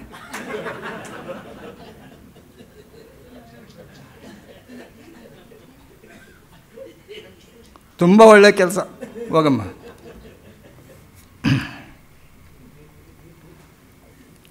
ಮುಸ್ಲಿಂ ವುಮೆನ್ಸ್ಗೆ ತುಂಬ ಚಿಂತಾಜನಕವಾದ ಸ್ಥಿತಿ. ಒಂದು ಸತಿ ಡೈವೋರ್ಸ್ ಕೊಟ್ಟಮೇಲೆ ಅವಳ ಗಂಡನಿಗೂ ಅವಳಿಗೂ ಸಂಬಂಧನೇ ಇಲ್ಲ. ವರ್ಷಕ್ಕೊಂದೊಂದು ಮಗು ಇರುತ್ತೆ, ಒಂದು 5-6 ಮಕ್ಕಳು ಇರ್ತಾರೆ. ಡೈವೋರ್ಸ್ ಆಗಿಬಿಟ್ಟಿರುತ್ತೆ. ಕಂಕಳಲ್ಲೊಂದು, ಕೈನಲ್ಲೊಂದು, ಹೊಟ್ಟೆಲೊಂದು. ಇದೇನು ಒಂಥರ ಹೆಂಗಸರು ಅಂದ್ರೇನು ಇವ್ರಿಗೆ ಮಕ್ಕಳನ್ನ ಹೇರೋ ಮಿಷಿನ್ ಅದು. ಒಬ್ಬ 4 ಜನ ಹೆಂಡ್ತಿಯನ್ನು ಮಾಡ್ಕೊಂಡು ಒಬ್ಬೊಬ್ಬಳ ಹತ್ರ 10 ಜನ ಮಕ್ಕಳು ಹುಟ್ಟಿಸಿದ್ರೆ ಎಷ್ಟು ಜನ ಆಯಿತು ಪಾಪ್ಯುಲೇಷನ್ನು? ಅದಕ್ಕೆ ಫ್ಯಾಮಿಲಿ ಪ್ಲ್ಯಾನಿಂಗ್ ಬಂದಾಗ ನಮ್ಮ ಆಚಾರ್ಯರೆಲ್ಲ ಬಡ್ಕೊಂಡ್ರು, ನೀವು ಫಾಲೋ ಮಾಡಬೇಡಿ ಅಂತ. ನೋಡಿ, ಪಾಪ್ಯುಲೇಷನ್ ಅವ್ರು ಈಕ್ವಲ್ ಆಗ್ತಾ ಬರ್ತಾಯಿದೆ. ಬಟ್ ಅದೆಲ್ಲಾದರೂ ಹೋಗಲಿ, ಡೈವೋರ್ಸ್ ಆದಮೇಲೆ she has no right of maintenance. ಇಲ್ಲಿ ನಮ್ಮಲ್ಲಿದೆ ಹಿಂದೂಗಳಿಗೆ. ಡೈವೋರ್ಸ್ ಆದಮೇಲೆ ಮೇಂಟೆನೆನ್ಸ್ ಹೊಣೆ ಇವಂದು. ಇಲ್ಲಿ ಈಕೆ ಕೇಳೋಂಗಿಲ್ಲ. ಅದಕ್ಕೊಂದು ಕಾನೂನು ತಂದರು, the Muslim women protection of rights on divorce act 1986. Divorce ಆಗಿದ್ದರೂ ಕೂಡ ಆತನ ಹತ್ರ ಮೇಂಟೆನೆನ್ಸ್ ಕೇಳೋ ಹಕ್ಕನ್ನು ಕೊಟ್ಟರು. ಅದು ಇಂಡಿಯಾದಲ್ಲಿ ಮಾತ್ರನೇ. ಪಾಕಿಸ್ತಾನದಲ್ಲಿ ಈ ರೈಟ್ ಇಲ್ಲ. ಪಾಕಿಸ್ತಾನದಲ್ಲಿ Muslim women right to divorce act ಇಲ್ಲ. ಅಲ್ಲೆಲ್ಲ ಏಕ್ಮಾರ್ ದೋ ತುಕಡಾನೆ. ಕೇರಳದಿಂದ ಒಬ್ಬ ಬಂದ,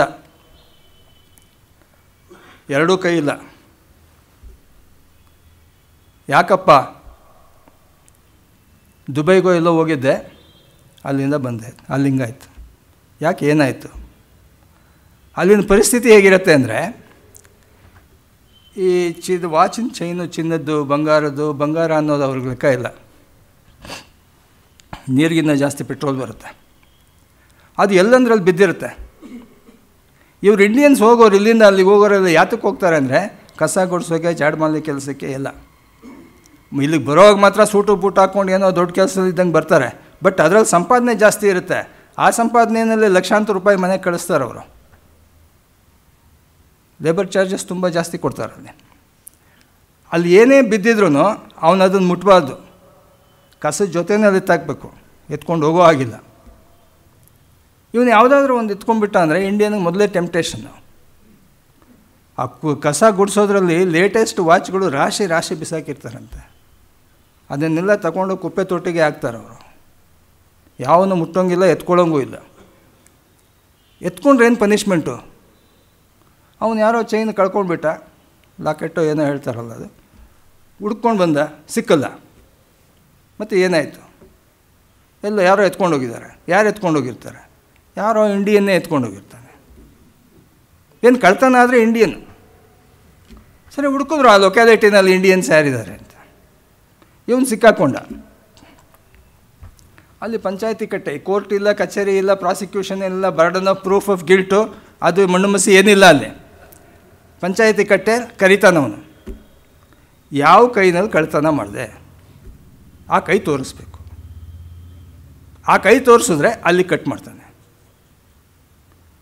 ಕೈ ತೋರಿಸಲಿಲ್ಲ ಅಂದರೆ ಎರಡು ಕೈ ಕಟ್ಟು. ಇವನು ಆ ಥರ ಒಬ್ಬ ವಿಕ್ಟಿಮು. ಇದು ಅಲ್ಲಿರೋ ಕಾನೂನು. ಇದೇ ಕಾನೂನು ನಮ್ಮ ದೇಶದಲ್ಲಿ ಇದ್ದಿದ್ದರೆ ಅದು ರೇಪ್ ಕೇಸ್ಗಳಲ್ಲಿ ಎಷ್ಟು ಚೆನ್ನಾಗಿರ್ತಿತ್ತು. ಯಾವನು ರೇಪನ ಬಗ್ಗೆ ಯೋಚನೆ ಮಾಡ್ತಾ ಇರಲಿಲ್ಲ. ಕಟ್ ಮಾಡಿ ಬಿಸಾಕಿದ್ರೆ ಅದಿದ್ದರೆ ತಾನೇ ಅವ್ನು ಗಲಾಟೆ ಮಾಡೋದು. ಒಂದೊಂದು ಸರ್ತಿ ಅನಿಸುತ್ತೆ ಇಂಥ ಕಾನೂನು ಬೇಕು ಅಂತ. ಒಂದೊಂದು ಸರ್ತಿ ಬಾರ್ಬರಿಕ್ಕಿದ್ದು ಅನಿಸುತ್ತೆ, ಅಮಾನುಷತ್ವ, ರಾಕ್ಷಸೀಯ ಅನ್ನಿಸುತ್ತೆ. ಬಟ್ ಇಂಥ ಕೇಸ್ಗಳೆಲ್ಲ ಅದು ಬೇಕು ಅನಿಸುತ್ತೆ.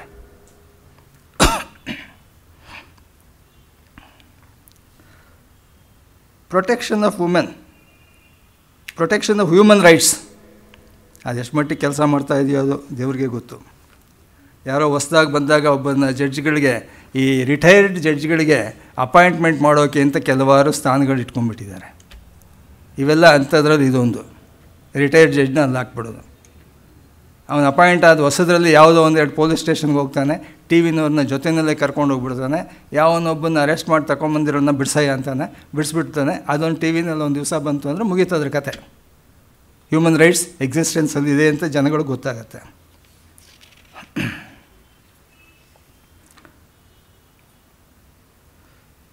ಅದೇ ಪ್ರೀನೆಟಾಲ್ ಡಯಾಗ್ನೋಸ್ಟಿಕ್, ಆ ಮಗುವಿಗೆ ಗಂಡ ಹೆಣ್ಣ ಅಂತ ಕಂಡುಹಿಡಿಯೋದು ಅದೊಂದು offence. Protection of women from domestic violence act ಇದೆ. ಪ್ರೊಟೆಕ್ಷನ್ ಆಫ್ ಇದು ನನ್ನ ಪುಸ್ತಕ. ಇದಕ್ಕೆ ಎಷ್ಟು ಡಿಮಾಂಡ್ ಇದೆ ಅಂದರೆ ಥ್ರೂಔಟ್ ಇಂಡಿಯಾ ಇದು ಸೇಲ್ ಆಗ್ತಾಯಿದೆ, ಅಷ್ಟೊಂದು ಡಿಮಾಂಡ್. ಅದರಲ್ಲಿ ಯಾರಪ್ಪ ಜಾಸ್ತಿ ಅದನ್ನು ಉಪಯೋಗಿಸ್ತಾ ಇರೋರು ಅಂದರೆ ಮುಸ್ಲಿಂ ಫ್ಯಾಮಿಲೀಸ್ನವರು. ಇದು ಜಾಸ್ತಿ mostly abused provision of law. ಇದರಲ್ಲಿರೋದು ಸದುದ್ದೇಶಕ್ಕೆ ಮಾಡಿದ್ದಾರೆ. ಮನೆಯಲ್ಲಿ ಹೆಣ್ಮಗಳು ಡೌರಿ ಹೆರಾಸ್ಮೆಂಟ್ ಅಲ್ಲದೆ ಬೇರೆ ಹೆರಾಸ್ಮೆಂಟು ಇರುತ್ತಲ್ಲ. ಒಬ್ಬ ಹೆಣ್ಮಗಳಿರ್ತಾಳೆ, ಸೊಸೆ ಇರ್ಬೋದು, ಅಥವಾ ತಾಯಿನೇ ಇರ್ಬೋದು, ಚಿಕ್ಕಮ್ಮ ಇರ್ಬೋದು, ದೊಡ್ಡಮ್ಮ ಇರ್ಬೋದು, ಇನ್ನೊಬ್ಳು ಇರ್ಬೋದು, ಮೊಮ್ಮಗಳಿರ್ಬೋದು. ಮನೆಯವರೆಲ್ಲ ಕಿರುಕುಳ ಕೊಡ್ತಾ ಇರ್ತಾರೆ, ಒಂದೊಂದು ಮಾತು ಒಂದೊಂದು. ಅದು ಒಂದು ಥರ ಕಿರುಕುಳ, ಅದು ಡೊಮೆಸ್ಟಿಕ್ ವೈಲೆನ್ಸ್. ಅದು ಯಾರೇ ಕೊಡಲಿ ಅದಕ್ಕೆ ಪರಿಹಾರ ಇಲ್ಲುಂಟು. ಅದಕ್ಕೆ ಮಹಿಳೆ ಆದವಳು ಕಂಪ್ಲೇಂಟ್ ಕೊಡಬೇಕಷ್ಟೇ. ಕಂಪ್ಲೇಂಟ್ ಕೊಟ್ಟರೆ ಸಾಕು, ಅವನೇ ಎಲ್ಲ ಮ್ಯಾಜಿಸ್ಟ್ರೇಟೇ ಎಲ್ಲ ಕೆಲಸ ಮಾಡಿಕೊಂಡು ಅವ್ರಿಗೆ ಅರೆಸ್ಟ್ ವಾರೆಂಟು, ನೋಟಿಸು ಎಲ್ಲ ಕೊಡ್ತಾರೆ. ಅದನ್ನು ತುಂಬ ದುರುಪಯೋಗ ಪಡಿಸ್ಕೊತಾ ಇರೋದು ಈ ಕಾನೂನಲ್ಲಿ. ಬಟ್ ಅದು ಸದುಪಯೋಗ ಆದರೆ ತುಂಬ ಒಳ್ಳೆಯದು. ಪ್ರೊಟೆಕ್ಷನ್ ಆಫ್ ವುಮೆನ್, ಅವನ್ನ ಪ್ರೊಟೆಕ್ಟ್ ಮಾಡಿದ್ರೆ ಇನ್ಯಾರನ್ನು ಪ್ರೊಟೆಕ್ಟ್ ಮಾಡಬೇಕು? ಮನು ಹೇಳಿಬಿಟ್ಟು ಆ ಕಾಲದಲ್ಲಿ ಕಣ್ಣು ಮುಚ್ಕೊಂಡು ನಿನಗೆ ತಂದೆ ತಾಯಿಗಳಿದ್ದಾರೆ, ಗಂಡ ಇರ್ತಾನೆ, ಆಮೇಲೆ ಮಕ್ಕಳಿದ್ದಾರೆ, ನೋಡ್ಕೊತಾರೆ ಅಂತ. ಅಂಥ ತಂದೆ ತಾಯಿಗಳು, ಅಂಥ ಗಂಡಂದರು, ಅಂಥ ಮಕ್ಕಳು ಇವಾಗ ಎಲ್ಲಿದ್ದಾರೆ? ನೀವು ದುರ್ಬೀನ್ ಹಾಕ್ಕೊಂಡು ಹುಡ್ಕಿದ್ರೂ ಸಿಕ್ಕಲ್ಲ. ಗೆಲೀಲಿಯೋ ದುರ್ಬೀನ್ ಹಾಕ್ಕೊಂಡು ಹುಡ್ಕಿದ್ರೂ ನಿಮಗೆ ಕಾಣಲ್ಲ. ಅಷ್ಟು ಹೀನಾಯ ಸ್ಥಿತಿನಲ್ಲಿದೆ ಸಮಾಜ.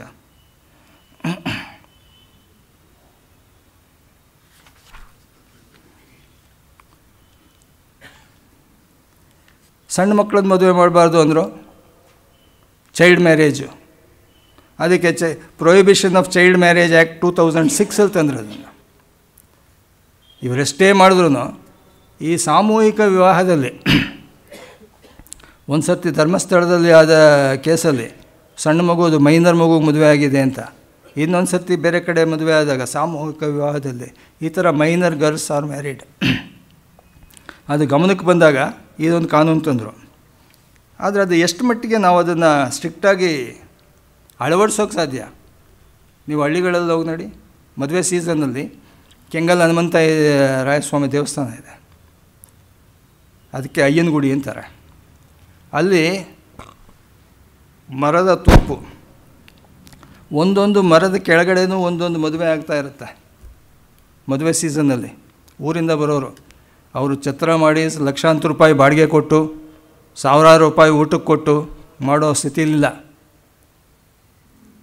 ಕರ್ಕೊಂಬರ್ತಾರೆ, ಅಲ್ಲಿ ಮದುವೆ ಮಾಡ್ತಾರೆ. ಒಬ್ಬ ವಾಲ್ಗದ ಸೆಟ್ನವನಿಗೆ ಅವನಿಗೆ 10-15 ಮದುವೆಗಳು ಮುಂತಿಗೆ ಆಗೋಗ್ಬಿಡ್ತದೆ ಹಬ್ಬ ಅವನಿಗೆ.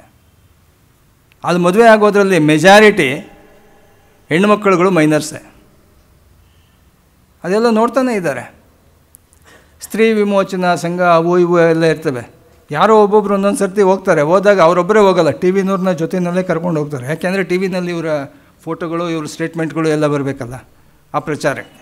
ಈ ಪ್ರಚಾರಕ್ಕೆ ಉದ್ದೇಶಿತವಾದಂಥ ಒಂದು ಕಾರ್ಯಕ್ರಮ ಏನಿದೆ, ಆ ಮೆಂಟ್ಯಾಲಿಟಿ ತಪ್ಪಬೇಕು. ಆ ಮಾಡೋರು ಒಳ್ಳೆ ಕೆಲಸ ಮಾಡ್ತಾರೆ ಕಾರ್ಯಕರ್ತರು. ಆ ಪ್ರಚಾರಿಕ ಮೆಂಟ್ಯಾಲಿಟಿ ತಪ್ಪಿದ್ರೆ ಒಳ್ಳೆ ಕೆಲಸನೇ ಆಗುತ್ತೆ. ಈ ಮೆಟರ್ನಿಟಿ ಬೆನಿಫಿಟ್ಸು ಕರೆಕ್ಟಾಗಿ ಕೊಡ್ತಾ ಇರಲಿಲ್ಲ ಅಂತ ಅದಕ್ಕೆ ಅಮೆಂಡ್ಮೆಂಟ್ ಆ್ಯಕ್ಟ್ ತಂದರು 2008. ಆಮೇಲೆ payment of medical bonus, personal laws amendment, transplantation of human organs, juvenile justice, Anand marriage amendment, protection of children from sexual offences act 2012. ಇದಿದೆ ಇವಾಗ 2012. ಆದರೆ ಅದು ಎಷ್ಟು ಮಟ್ಟಿಗೆ ಕೆಲಸ ಮಾಡ್ತಾಯಿದೆ? ಅದರಲ್ಲಿ ಕೊಡ್ತಾನೆ ಎಷ್ಟೊಂದು ಥರ ಸೆಕ್ಷುವಲ್ ಆ್ಯಕ್ಟ್ಸು ಮಾಡ್ಬೋದು ಮಕ್ಕಳ ಮೇಲೆ ಮಾಡಿದ್ದಾರೆ. ಅದರ ಮೇಲೆ ಬೇಸ್ ಮಾಡೇ ತಾನೇ ಕಾನೂನು ಮಾಡಬೇಕಂದ್ರೆ, ಕಾನೂನೊಂದು ಮಾಡಬೇಕು ಅಂದರೆ ಇವಾಗಲೇ ಏನಾಗಿದೆ ಅದರ ಮೇಲೆ ಬೇಸ್ ಮಾಡೇ ತಾನೇ ಮಾಡಿರ್ತಾರೆ. ಇವೆಲ್ಲ ಆಗಿರ್ತಕ್ಕಂಥ ಘಟನೆ ಮೇಲೆ ಬೇಸ್ ಮಾಡಿ ಇವರು ಕಾನೂನು ಮಾಡಿದ್ದಾರೆ. ಈ ಎಂಪವರ್ಮೆಂಟಲ್ಲೂ, ಈ ವುಮೆನ್ ಎಂಪವರ್ಮೆಂಟ್ ಅಂತ ನಾವೇನು ಹೇಳ್ತೀವಿ, ಈ ಕಾನೂನಿನ ಚೌಕಟ್ಟಿನಲ್ಲಿ ನಮ್ಮ ಸ್ನೇಹಿತರು ಹೇಳಿದಾಗೆ ಅಷ್ಟರಲ್ಲೇ ಆಗುವಂಥ ಕೆಲಸ ಅಲ್ಲ. ಸಮಾಜ ಮಾಡಬೇಕು. ಸಮಾಜ ಅಂದರೆ ಯಾರು? ನಾವು. ಸಮಾಜದಲ್ಲಿ ನಾವೆಲ್ಲ ಭಾಗಿಗಳು. ನಾವು ಮಾಡ್ದಿರ ಇನ್ಯಾರು ಮಾಡಬೇಕು? ಬಟ್ ಯಾವಾಗ, ಹೇಗೆ? ಕೊಡೋನೊಬ್ಬನಿಗೆ ಇದ್ದಾನೆ, ತಗೊಳ್ಳೋನಿಗೂ ಅದು ಇರಬೇಕು. ತಗೊಳ್ಳೋನಿಗೂ ಆ ಮೈಂಡ್ ಇರಬೇಕು. ತಗೊಳ್ಳೋನಿಗೆ ಮೈಂಡ್ ಇಲ್ಲದೆ ಇದ್ದರೆ,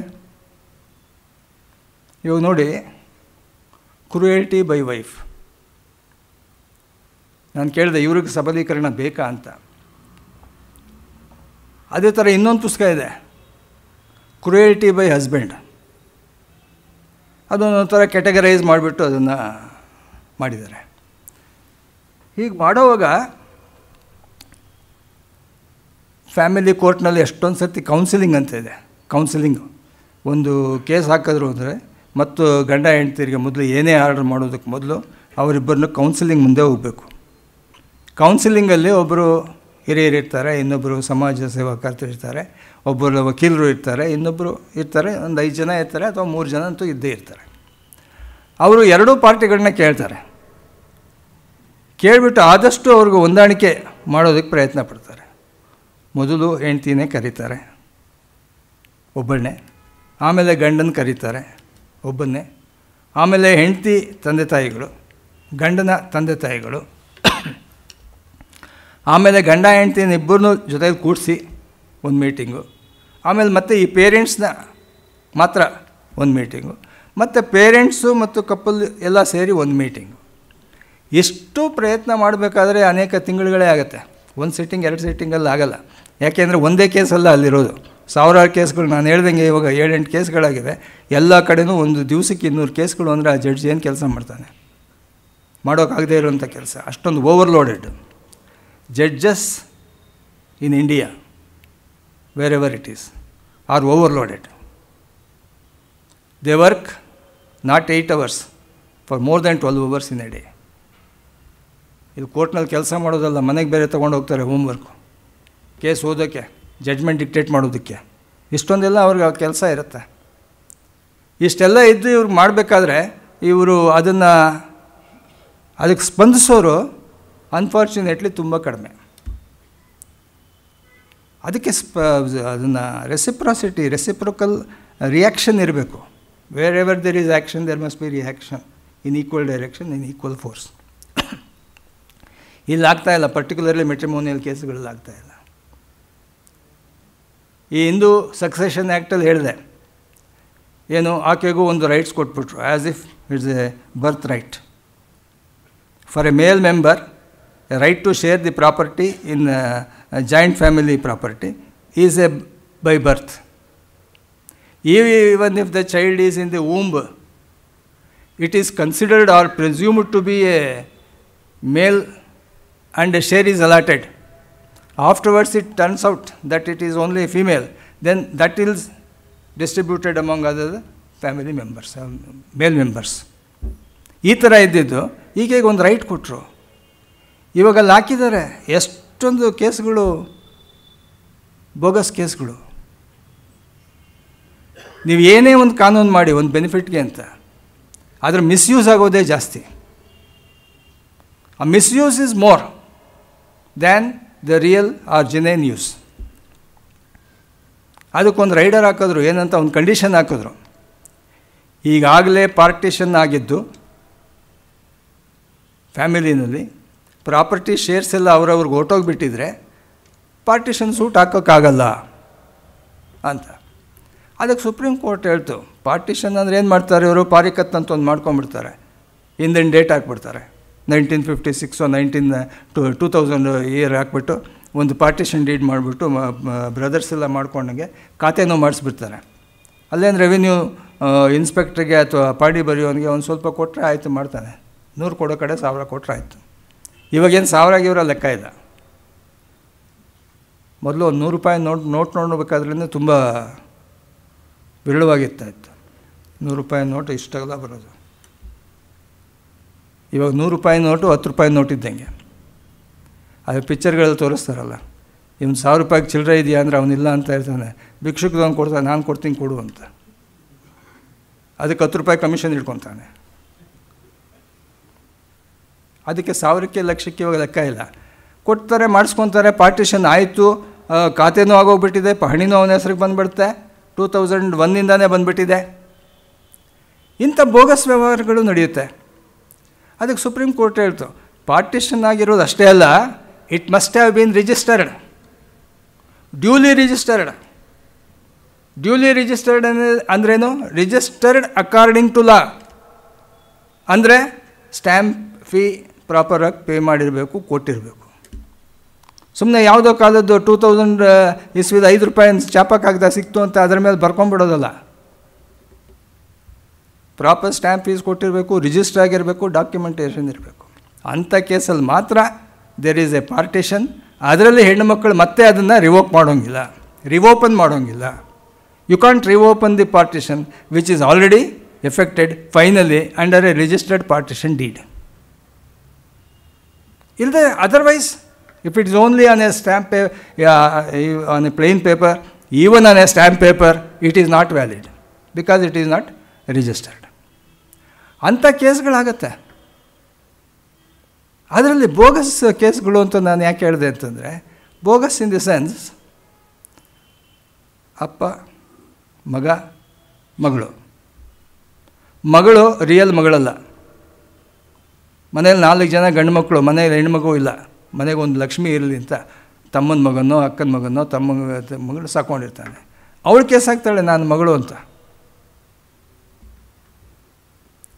ಅದು ನಡೆಯುತ್ತೆ. ಎಷ್ಟು ವರ್ಷ ನಡೆಯುತ್ತೆ? 1 ವರ್ಷಕ್ಕೆ ನಡೆಯುತ್ತೆ ಕೇಸ್ಗಳು. ನಾವು ಹೇಳ್ತೀವಿ ಇವಾಗಂತೂ ಸ್ಪೀಡಾಗಿ ಹೋಗ್ತಾ ಇದೆ ಕೇಸ್ಗಳು, 1-2 ವರ್ಷದಲ್ಲಿ ತೀರ್ಮಾನ ಮಾಡಿಸ್ತೀವಿ ಅಂತ.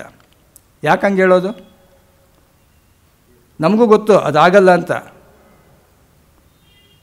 ಅವನು 6 ತಿಂಗಳಿಗೆ ಮಾಡಿಸ್ಕೊಡಿ ಅಂತಾನೆ. ನಾವು 2 ವರ್ಷ ಅಂದರೆ ತುಂಬ ಜಾಸ್ತಿ ಅಂತಾನೆ. ಆ 2 ವರ್ಷ ಅಲ್ಲ, ಅದು 5 ವರ್ಷ 10 ವರ್ಷ ಆಗುತ್ತೆ. ಇಲ್ಲೇ ಇವಾಗ ಸಿಟಿ ಕೋರ್ಟ್ನಲ್ಲಿ 5 ವರ್ಷ ಆದರೆ ಹೈಕೋರ್ಟ್ನಲ್ಲಿ 5 ವರ್ಷ ಆಗುತ್ತೆ. ಸುಪ್ರೀಂ ಕೋರ್ಟ್ನಲ್ಲಿ ಹೋದರೆ 15 ವರ್ಷ ಮಿನಿಮಮ್ ಆಗುತ್ತೆ. ಅಷ್ಟೊತ್ತಿಗೆ ಇವರು ವಯಸ್ಸೆಷ್ಟು? ಇರೋರು ಯಾರು? ಯಾವುದೋ ಒಂದು ಕೇಸು 1935 ಕೇಸು ಸುಪ್ರೀಂ ಕೋರ್ಟ್ ಹೋಗಿ 1956 ರಿಮೈಂಡ್ ಆಗಿ ವಾಪಸ್ಸು ಬೆಂಗಳೂರು ಕೋರ್ಟಿಗೆ ಬಂದಿದೆ. ಅದು 1917 ಇನ್ನೂ ಕೇಸ್ ನಡೀತಾ ಇದೆ. ಅದರಲ್ಲಿ ರೆಕಾರ್ಡ್ ಸಿಕ್ಕಿಲ್ಲ. ನಮ್ಮ ಸೀನಿಯರು ನನಗೆ ಕೊಟ್ಟರು ಈಕೆ ರೆಕಾರ್ಡ್ಸ್ ಹುಡ್ಕೊಂಡು ಬಾರಯ್ಯ ಅಂತ. ರೆಕಾರ್ಡ್ ರೂಮ್ನಲ್ಲಿ ಹೋಗ್ಬಿಟ್ಟು ನುಗ್ಬಿಟ್ಟು ಅಲ್ಲೆಲ್ಲ ಹುಡುಕಿ ತರೋಷ್ಟೊತ್ತಿಗೆ ನನ್ನ ಕರಿ ಕೋಟ್ ಬಿಡಿ ಬೂತ್ ಕೋಟ್ ಆಗಿಬಿಟ್ಟಿತ್ತು. ಅಷ್ಟೊಂದು ಇದು ಕಟ್ಕೊಂಡಿತ್ತು ಜಾಡ. ಈ ಥರ life span of litigation in India. In American system jurisprudence ಸಿಸ್ಟಮಲ್ಲಿ ಆ ಥರ ಇಲ್ಲ. Time specified. ಕೇಸ್ ಹಾಕೋಕೆ ಮೊದಲು ನೋಟಿಸ್ ಕೊಡಬೇಕು ಲಾಯರ್ಗೆ, ಇಲ್ಲ ಆ ಕಡೆ ಪಾರ್ಟಿಗೆ. ಆ ನೋಟಿಸ್ ಹೋದ ಇಷ್ಟು ದಿವಸದಲ್ಲಿ ರಿಪ್ಲೈ ಕೊಡಬೇಕು. ಆ ರಿಪ್ಲೈ ಸಮೇತ ಇವನು ಕೇಸ್ ಹಾಕಿ ಕೇಸನ್ನು ಕಾಪಿನ ಅವನಿಗೆ ಪಾರ್ಟಿಗಳಿಗೆ ಕೊಟ್ಟು ಕೇಸ್ ಹಾಕಬೇಕು. ಕೇಸ್ ಹಾಕಿದ್ಮೇಲೆ ಕೋರ್ಟ್ನವ್ರು ಇಂಥ ದಿವಸ ಬರಬೇಕು ಅಂತ ಹೇಳ್ತಾರೆ, ಅಂಥ ದಿವಸ ಹೋಗಲೇಬೇಕು. ಇಲ್ಲ ಆಗಲ್ಲ. ನೋಟಿಸ್ ಕೊಡ್ತೀವಿ, ಅವನು ರಿಪ್ಲೈ ಕೊಡ್ತಾನೆ, ಕೇಸ್ ಹಾಕ್ತೀವಿ. ಕೇಸ್ ಹಾಕಿದ್ಮೇಲೆ ಸಮನ್ಸ್ ಅಂತಾನೆ ಜಡ್ಜ್. ಸಮನ್ಸ್ ಹೋಗುತ್ತೆ, ಅಡ್ರೆಸ್ ಈ ನಾಟ್ ಫೌಂಡ್ ಅಂತ ವಾಪಸ್ ಬರುತ್ತೆ. ಇನ್ನೊಂದು ಸರ್ತಿ ತಗೊತೀವಿ, ಅಡ್ರೆಸ್ ಈ ನಾಟ್ ನೋನ್. ಇನ್ನೊಂದು ಸರ್ತಿ ತಗೊತೀವಿ, ಅಡ್ರೆಸ್ ಈ left wear ಅಬೌಟ್ಸ್ not non.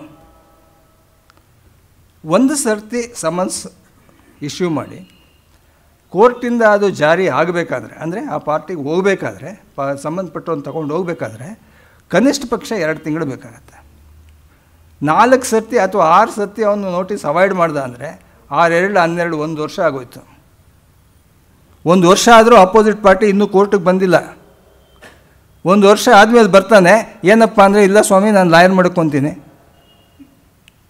Lawyer ಮಾಡ್ಕೊಳ್ಳಲ್ಲ 2 hearing 3 hearing ಆದ್ರೂ. 1 ಹಿಯರಿಂಗ್ ಆದರೆ ಎಷ್ಟು? 2 ದಿವಸ 3 ದಿವಸ ಅಲ್ಲ, 2 ತಿಂಗಳು. ಇವಾಗ ಸಿಟಿ ಕೋರ್ಟ್ನಲ್ಲಿ ಕೊಡ್ತಾರೆ. ಮೊನ್ನೆ ಡೇಟ್ ಕೊಟ್ಟರು, 6/5ಕ್ಕೆ ಡೇಟ್ ಕೊಟ್ಟಿದ್ದಾರೆ. ಅಂದರೆ ಬೇಕು ಅಂತ ಕೊಡೋಲ್ಲ. ಪ್ರೆಷರ್ ಆಫ್ ವರ್ಕ್ ಅಷ್ಟಿದೆ, ಕ್ವಾಂಟಿಟಿ ಆಫ್ ವರ್ಕ್ ಅಷ್ಟಿದೆ. ಅವರು ಹೆಲ್ಪ್ಲೆಸ್.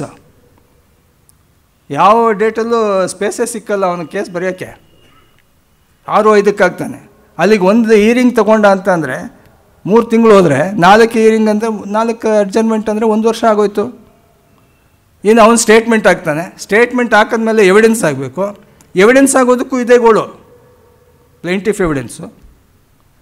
ಅದಾದಮೇಲೆ ಕ್ರಾಸ್ ಎಕ್ಸಾಮಿನೇಷನ್ನು, ಅದಾದಮೇಲೆ ಡಿಫೆನ್ಸ್ ಎವಿಡೆನ್ಸು, ಅದಾದಮೇಲೆ ಡಿಫೆನ್ಸ್ ಕ್ರಾಸ್ ಎಕ್ಸಾಮಿನೇಷನ್ನು, ಅದಾದಮೇಲೆ ಆರ್ಗ್ಯುಮೆಂಟ್ 1 ದಿವಸಕ್ಕೆ ಮುಗಿಯೋಲ್ಲ. ಇಲ್ಲಿ ನಮ್ಮ ಸ್ನೇಹಿತರು 1 ಗಂಟೆ ಟೈಮ್ ಕೊಟ್ಟಿದ್ದಾರೆ, ಅಲ್ಲಿ ಕೊಡೋಲ್ಲ. ಅದಕ್ಕೆ ರಿಸ್ಟ್ರಿಕ್ಷನ್ಸೇ ಇಲ್ಲ ಅಲ್ಲಿ. 1 ದಿವಸ 2 ದಿವಸ ವಾರಗಟ್ಟಲೆ ಆರ್ಗ್ಯುಮೆಂಟ್ ಆಗುತ್ತೆ, ಏನೂ ಇರೋಲ್ಲ ಅಲ್ಲಿ. ಅದೆಲ್ಲ ಆಗೋಷ್ಟೊತ್ತಿಗೆ 5 ವರ್ಷ 6 ವರ್ಷ ಸಲೀಸಾಗಿ ಆಗ್ಬಿಡುತ್ತೆ. 5 ವರ್ಷದಲ್ಲಿ ಆದರೆ ಆ ಲಿಟಿಗೆಂಟ್ಸ್ ಪುಣ್ಯ ಅದು. ಈ ರೀತಿ ಇರುವಾಗ ಎಲ್ಲಿ ನಮಗೆ ಪರಿಹಾರ ಸಿಗುತ್ತೆ? ಬೇಗ ಪರಿಹಾರ ಎಲ್ಲಿ ಸಿಗುತ್ತೆ? ಸಿಗಲ್ಲ. ಪಾರ್ಟಿಷನ್ ಸೂಟ್ ಹಾಕ್ಬಿಟ್ಟ ಅಂದರೆ ಮುಗೀತು. ಆವಾಗ ಅವರು they are compelled to come out for a compromise. ಅವ್ರು ಬಂದಷ್ಟೇ ಲಾಭ. ನಮ್ಮ ಶೆಟ್ಟಿ ಭಾವ ಹೇಳ್ತಾನೆ, ವಚನಂತೆ ಲಾಭ ಹಿಡಿವಯ್ಯ ಅಂತ. ಬಂದಷ್ಟೇ ಲಾಭ ಬಿಡು, ಕೇಸ್ ಹಾಕಿದ್ದೇನು ಲಾಸ್ ಇಲ್ಲ. ಇವಾಗೆಲ್ಲ ಅದೇ ಮೆಂಟಾಲಿಟಿ ಆಗಿಬಿಟ್ಟಿದೆ. ಲಾಯರ್ಗಳದ್ದು ಅದೇ ಮೆಂಟಾಲಿಟಿ, ಲಿಟಿಗೆಂಟ್ಸ್ದು ಅದೇ ಮೆಂಟಾಲಿಟಿ. ಲಕ್ಷಾಂತರ ರೂಪಾಯಿ ಇದೆ, ಕೋಟ್ಯಾಂತರ ರೂಪಾಯಿ ಇದೆ, ಕೇಸ್ ಹಾಕಿದ್ರೆ ನಮಗೊಂದು 10 ಲಕ್ಷ ಕೊಡಲಿ ಬಿಡಿ. ಅವನು ಒಂದು ಕಡೆ ಹೋದ್ರೂ ಹೋಯ್ತು ಪೀಡೆ ಹೋಯ್ತು ಅಂತ ಕೊಟ್ಬಿಡ್ತಾನೆ. ಇವ್ರಿಗೆ ಅದೇ ದೊಡ್ಡ ಅಮೌಂಟು, ಅವನಿಗದೇನೂ ಇಲ್ಲ, ಕೊಟ್ಬಿಡ್ತಾನೆ. ಈ ಥರ ಆಗಿ ಪಾರ್ಟಿಷನ್ ಸೂಟ್ಗಳು, ಈ right to share the property in the ancestral joint family property is being abused by these people. Mahatma ಗಾಂಧಿಯವರು ಒಲೆಯರು ಮಾದುಗರು ಅನ್ನೋದನ್ನು ಹರಿಜನರು ಅಂದರು, ಹರಿಗೆ ಪ್ರಿಯವಾದವರು ಅಂತ. ಕೊನೆಗೆ ಬರ್ತಾ ಬರ್ತಾ ಅದು ಹರಿಜನರು ಅನ್ನೋದು ಒಂದು ಸ್ವಲ್ಪ ಹೀಯಾಳಿಕೆ ಆಗೋಯ್ತು. ನಾವು ದಲಿತರು, ಇವಾಗ ದಲಿತರು ಚೆನ್ನಾಗಿಲ್ಲ, ನಾವು ಮಾದಿಗ ದಂಡೋರ. ನಾನಿವನ್ನ ಮಾದಿಗ ಅಂತ ಕರೆದ್ರೆ PCR ಆ್ಯಕ್ಟು ತಪ್ಪು. ಅವನಾಗ ಒಂದು ಮಾದಿಗ ದಂಡೋರ ಅಂತ ಇಟ್ಕೊಂಡ್ರೆ ಅದು ತಪ್ಪಲ್ಲ. ಅದರಲ್ಲಾಗೋಷ್ಟು ಅಬ್ಯೂಸು ಯಾರು PCR ಆ್ಯಕ್ಟಲ್ಲಿ. ತಿರ್ಗಾ PTCL ಆ್ಯಕ್ಟ್ ಅಂತಿದೆ, SC ST ಜಮೀನನ್ನ ಕೊಂಡ್ಕೊಂಡವನಿಗೆ 3 ನಾಮ. ಅವನು ಸತ್ತೋಗಿ ಅವನ ಮಕ್ಕಳು ಮೊಮ್ಮಕ್ಕಳು ಅರ್ಜಿ ಹಾಕ್ಕೊಂಡ್ರೆ ಅದಕ್ಕೆ ಕೋರ್ಟ್ ಫೀಸೇ ಇಲ್ಲ. ಅಸಿಸ್ಟೆಂಟ್ ಕಮಿಷನರ್ ಆರ್ಡರ್ ಮಾಡಬೇಕು, sale deed is set aside, property must be restored. ಅವ್ನು ಕೋಟ್ಯಾಂತರ ರೂಪಾಯಿ ಖರ್ಚು ಮಾಡಿ ಇಂಪ್ರೂವ್ ಮಾಡಿರ್ತಾನೆ ಲ್ಯಾಂಡು. ಈ ಥರ ಯಾವುದೇ ಒಂದು ಕಾನೂನು ಮಿಸ್ಯೂಸ್ ಆಗ್ತಾ ಇರೋ ಘಟನೆಗಳೇ ಜಾಸ್ತಿ ಕಂಡು ಬರ್ತಾ ಇದೆ, ಸದುಪಯೋಗ ಆಗ್ತಾ ಇರೋದು ಕಂಡು ಬರ್ತಾ ಇಲ್ಲ. ಇಂಥ ಸಂದರ್ಭದಲ್ಲಿ ಮಹಿಳಾ ಸಬಲೀಕರಣದ ಬಗ್ಗೆ ಹೆಣ್ಣೆಂದು ಬೀಳುಗಳೆವರು ಕಣ್ಣು ಕಾಣದ ಗಾವಿದರು. ಒಲ್ಲನೋ ಹರಿ ಒಲ್ಲನೋ, ತುಳಸಿ ಇಲ್ಲದ ಪೂಜೆ ಹರಿ ಒಲ್ಲನೋ. ಹೆಂಗಸಿಗೆ ಎಷ್ಟು ಪ್ರಾಧಾನ್ಯತೆ ಕೊಟ್ಕೊಂಡ್ಬಂದಿದ್ದಾರೆ, ಅದೇ ಪ್ರಾಧಾನ್ಯತೆ ಉಳಿಸ್ಕೊಂಡು ಹೋಗ್ಬೇಕಾದ್ರೆ ಅದನ್ನು ಸಂಬಂಧಪಟ್ಟವರು ಸದುಪಯೋಗ ಪಡಿಸ್ಕೊಂಡ್ರೆ ಮಾತ್ರ ಸಾಧ್ಯ. ಅದು ಇಂಥ ಒಂದು ಅವಕಾಶ ಕೊಟ್ಟಿದ್ದಕ್ಕೆ, ನನ್ನ ಬೋರಿಂಗೋ ಅಥವಾ ನಾಟ್ ಬೋರಿಂಗೋ ಭಾಷಣ ಕೇಳಿದ್ದಕ್ಕೆ, ಈ ತಾಳ್ಮೆ ನೀವು ತೋರಿದ್ದಕ್ಕೆ ನಿಮಗೆಲ್ಲರಿಗೂ ನಮಸ್ಕಾರ. ಒಂದು ನಿಮಿಷ, ಪ್ರಶ್ನೆ ಕೇಳೋರು ಉಪನ್ಯಾಸದ ನಂತರ ಬಂದು ಕೇಳಿ. ಕೆಲವೊಂದು ವೈಯಕ್ತಿಕ ಸಮಸ್ಯೆಗಳಿದ್ದರೆ ಅದಕ್ಕೆ ವೈಯಕ್ತಿಕ ಪರಿಹಾರವೇ ಮಾರ್ಗ ಅನಿಸುತ್ತೆ. ಸಾಮೂಹಿಕವಾಗಿ ಪ್ರಶ್ನೆ, ಸಾಮೂಹಿಕ ಉತ್ತರ ಅಷ್ಟು ಸೂಕ್ತ ಅಲ್ಲ.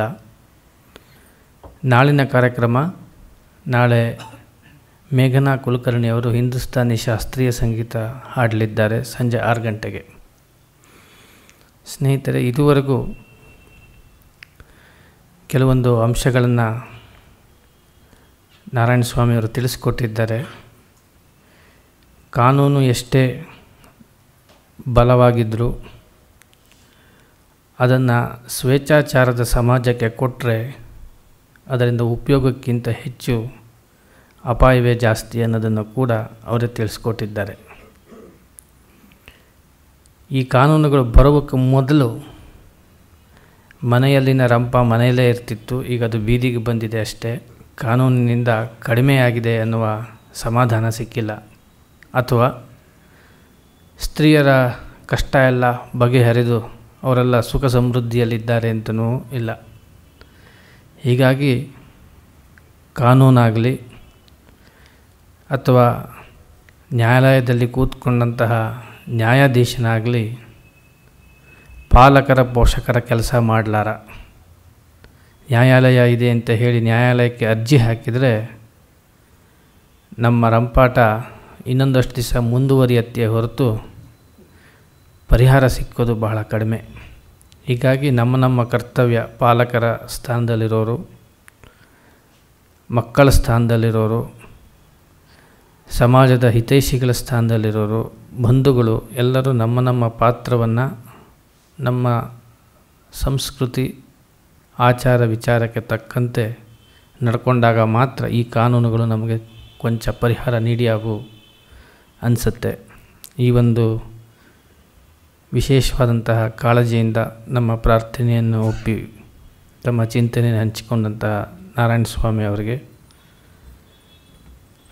ದತ್ತಿಯನ್ನು ನೀಡಿರುವ ಪ್ರೊಫೆಸರ್ ವೆಂಕಟಕೃಷ್ಣಪ್ಪ ಕುಟುಂಬದವರ ಪರವಾಗಿ, ಸಂಸ್ಥೆಯ ಪರವಾಗಿ, ತಮ್ಮೆಲ್ಲರ ಪರವಾಗಿ ಹೃತ್ಪೂರ್ವಕ ಕೃತಜ್ಞತೆಗಳನ್ನು ಸಲ್ಲಿಸ್ತೇನೆ. ನಮಸ್ಕಾರ.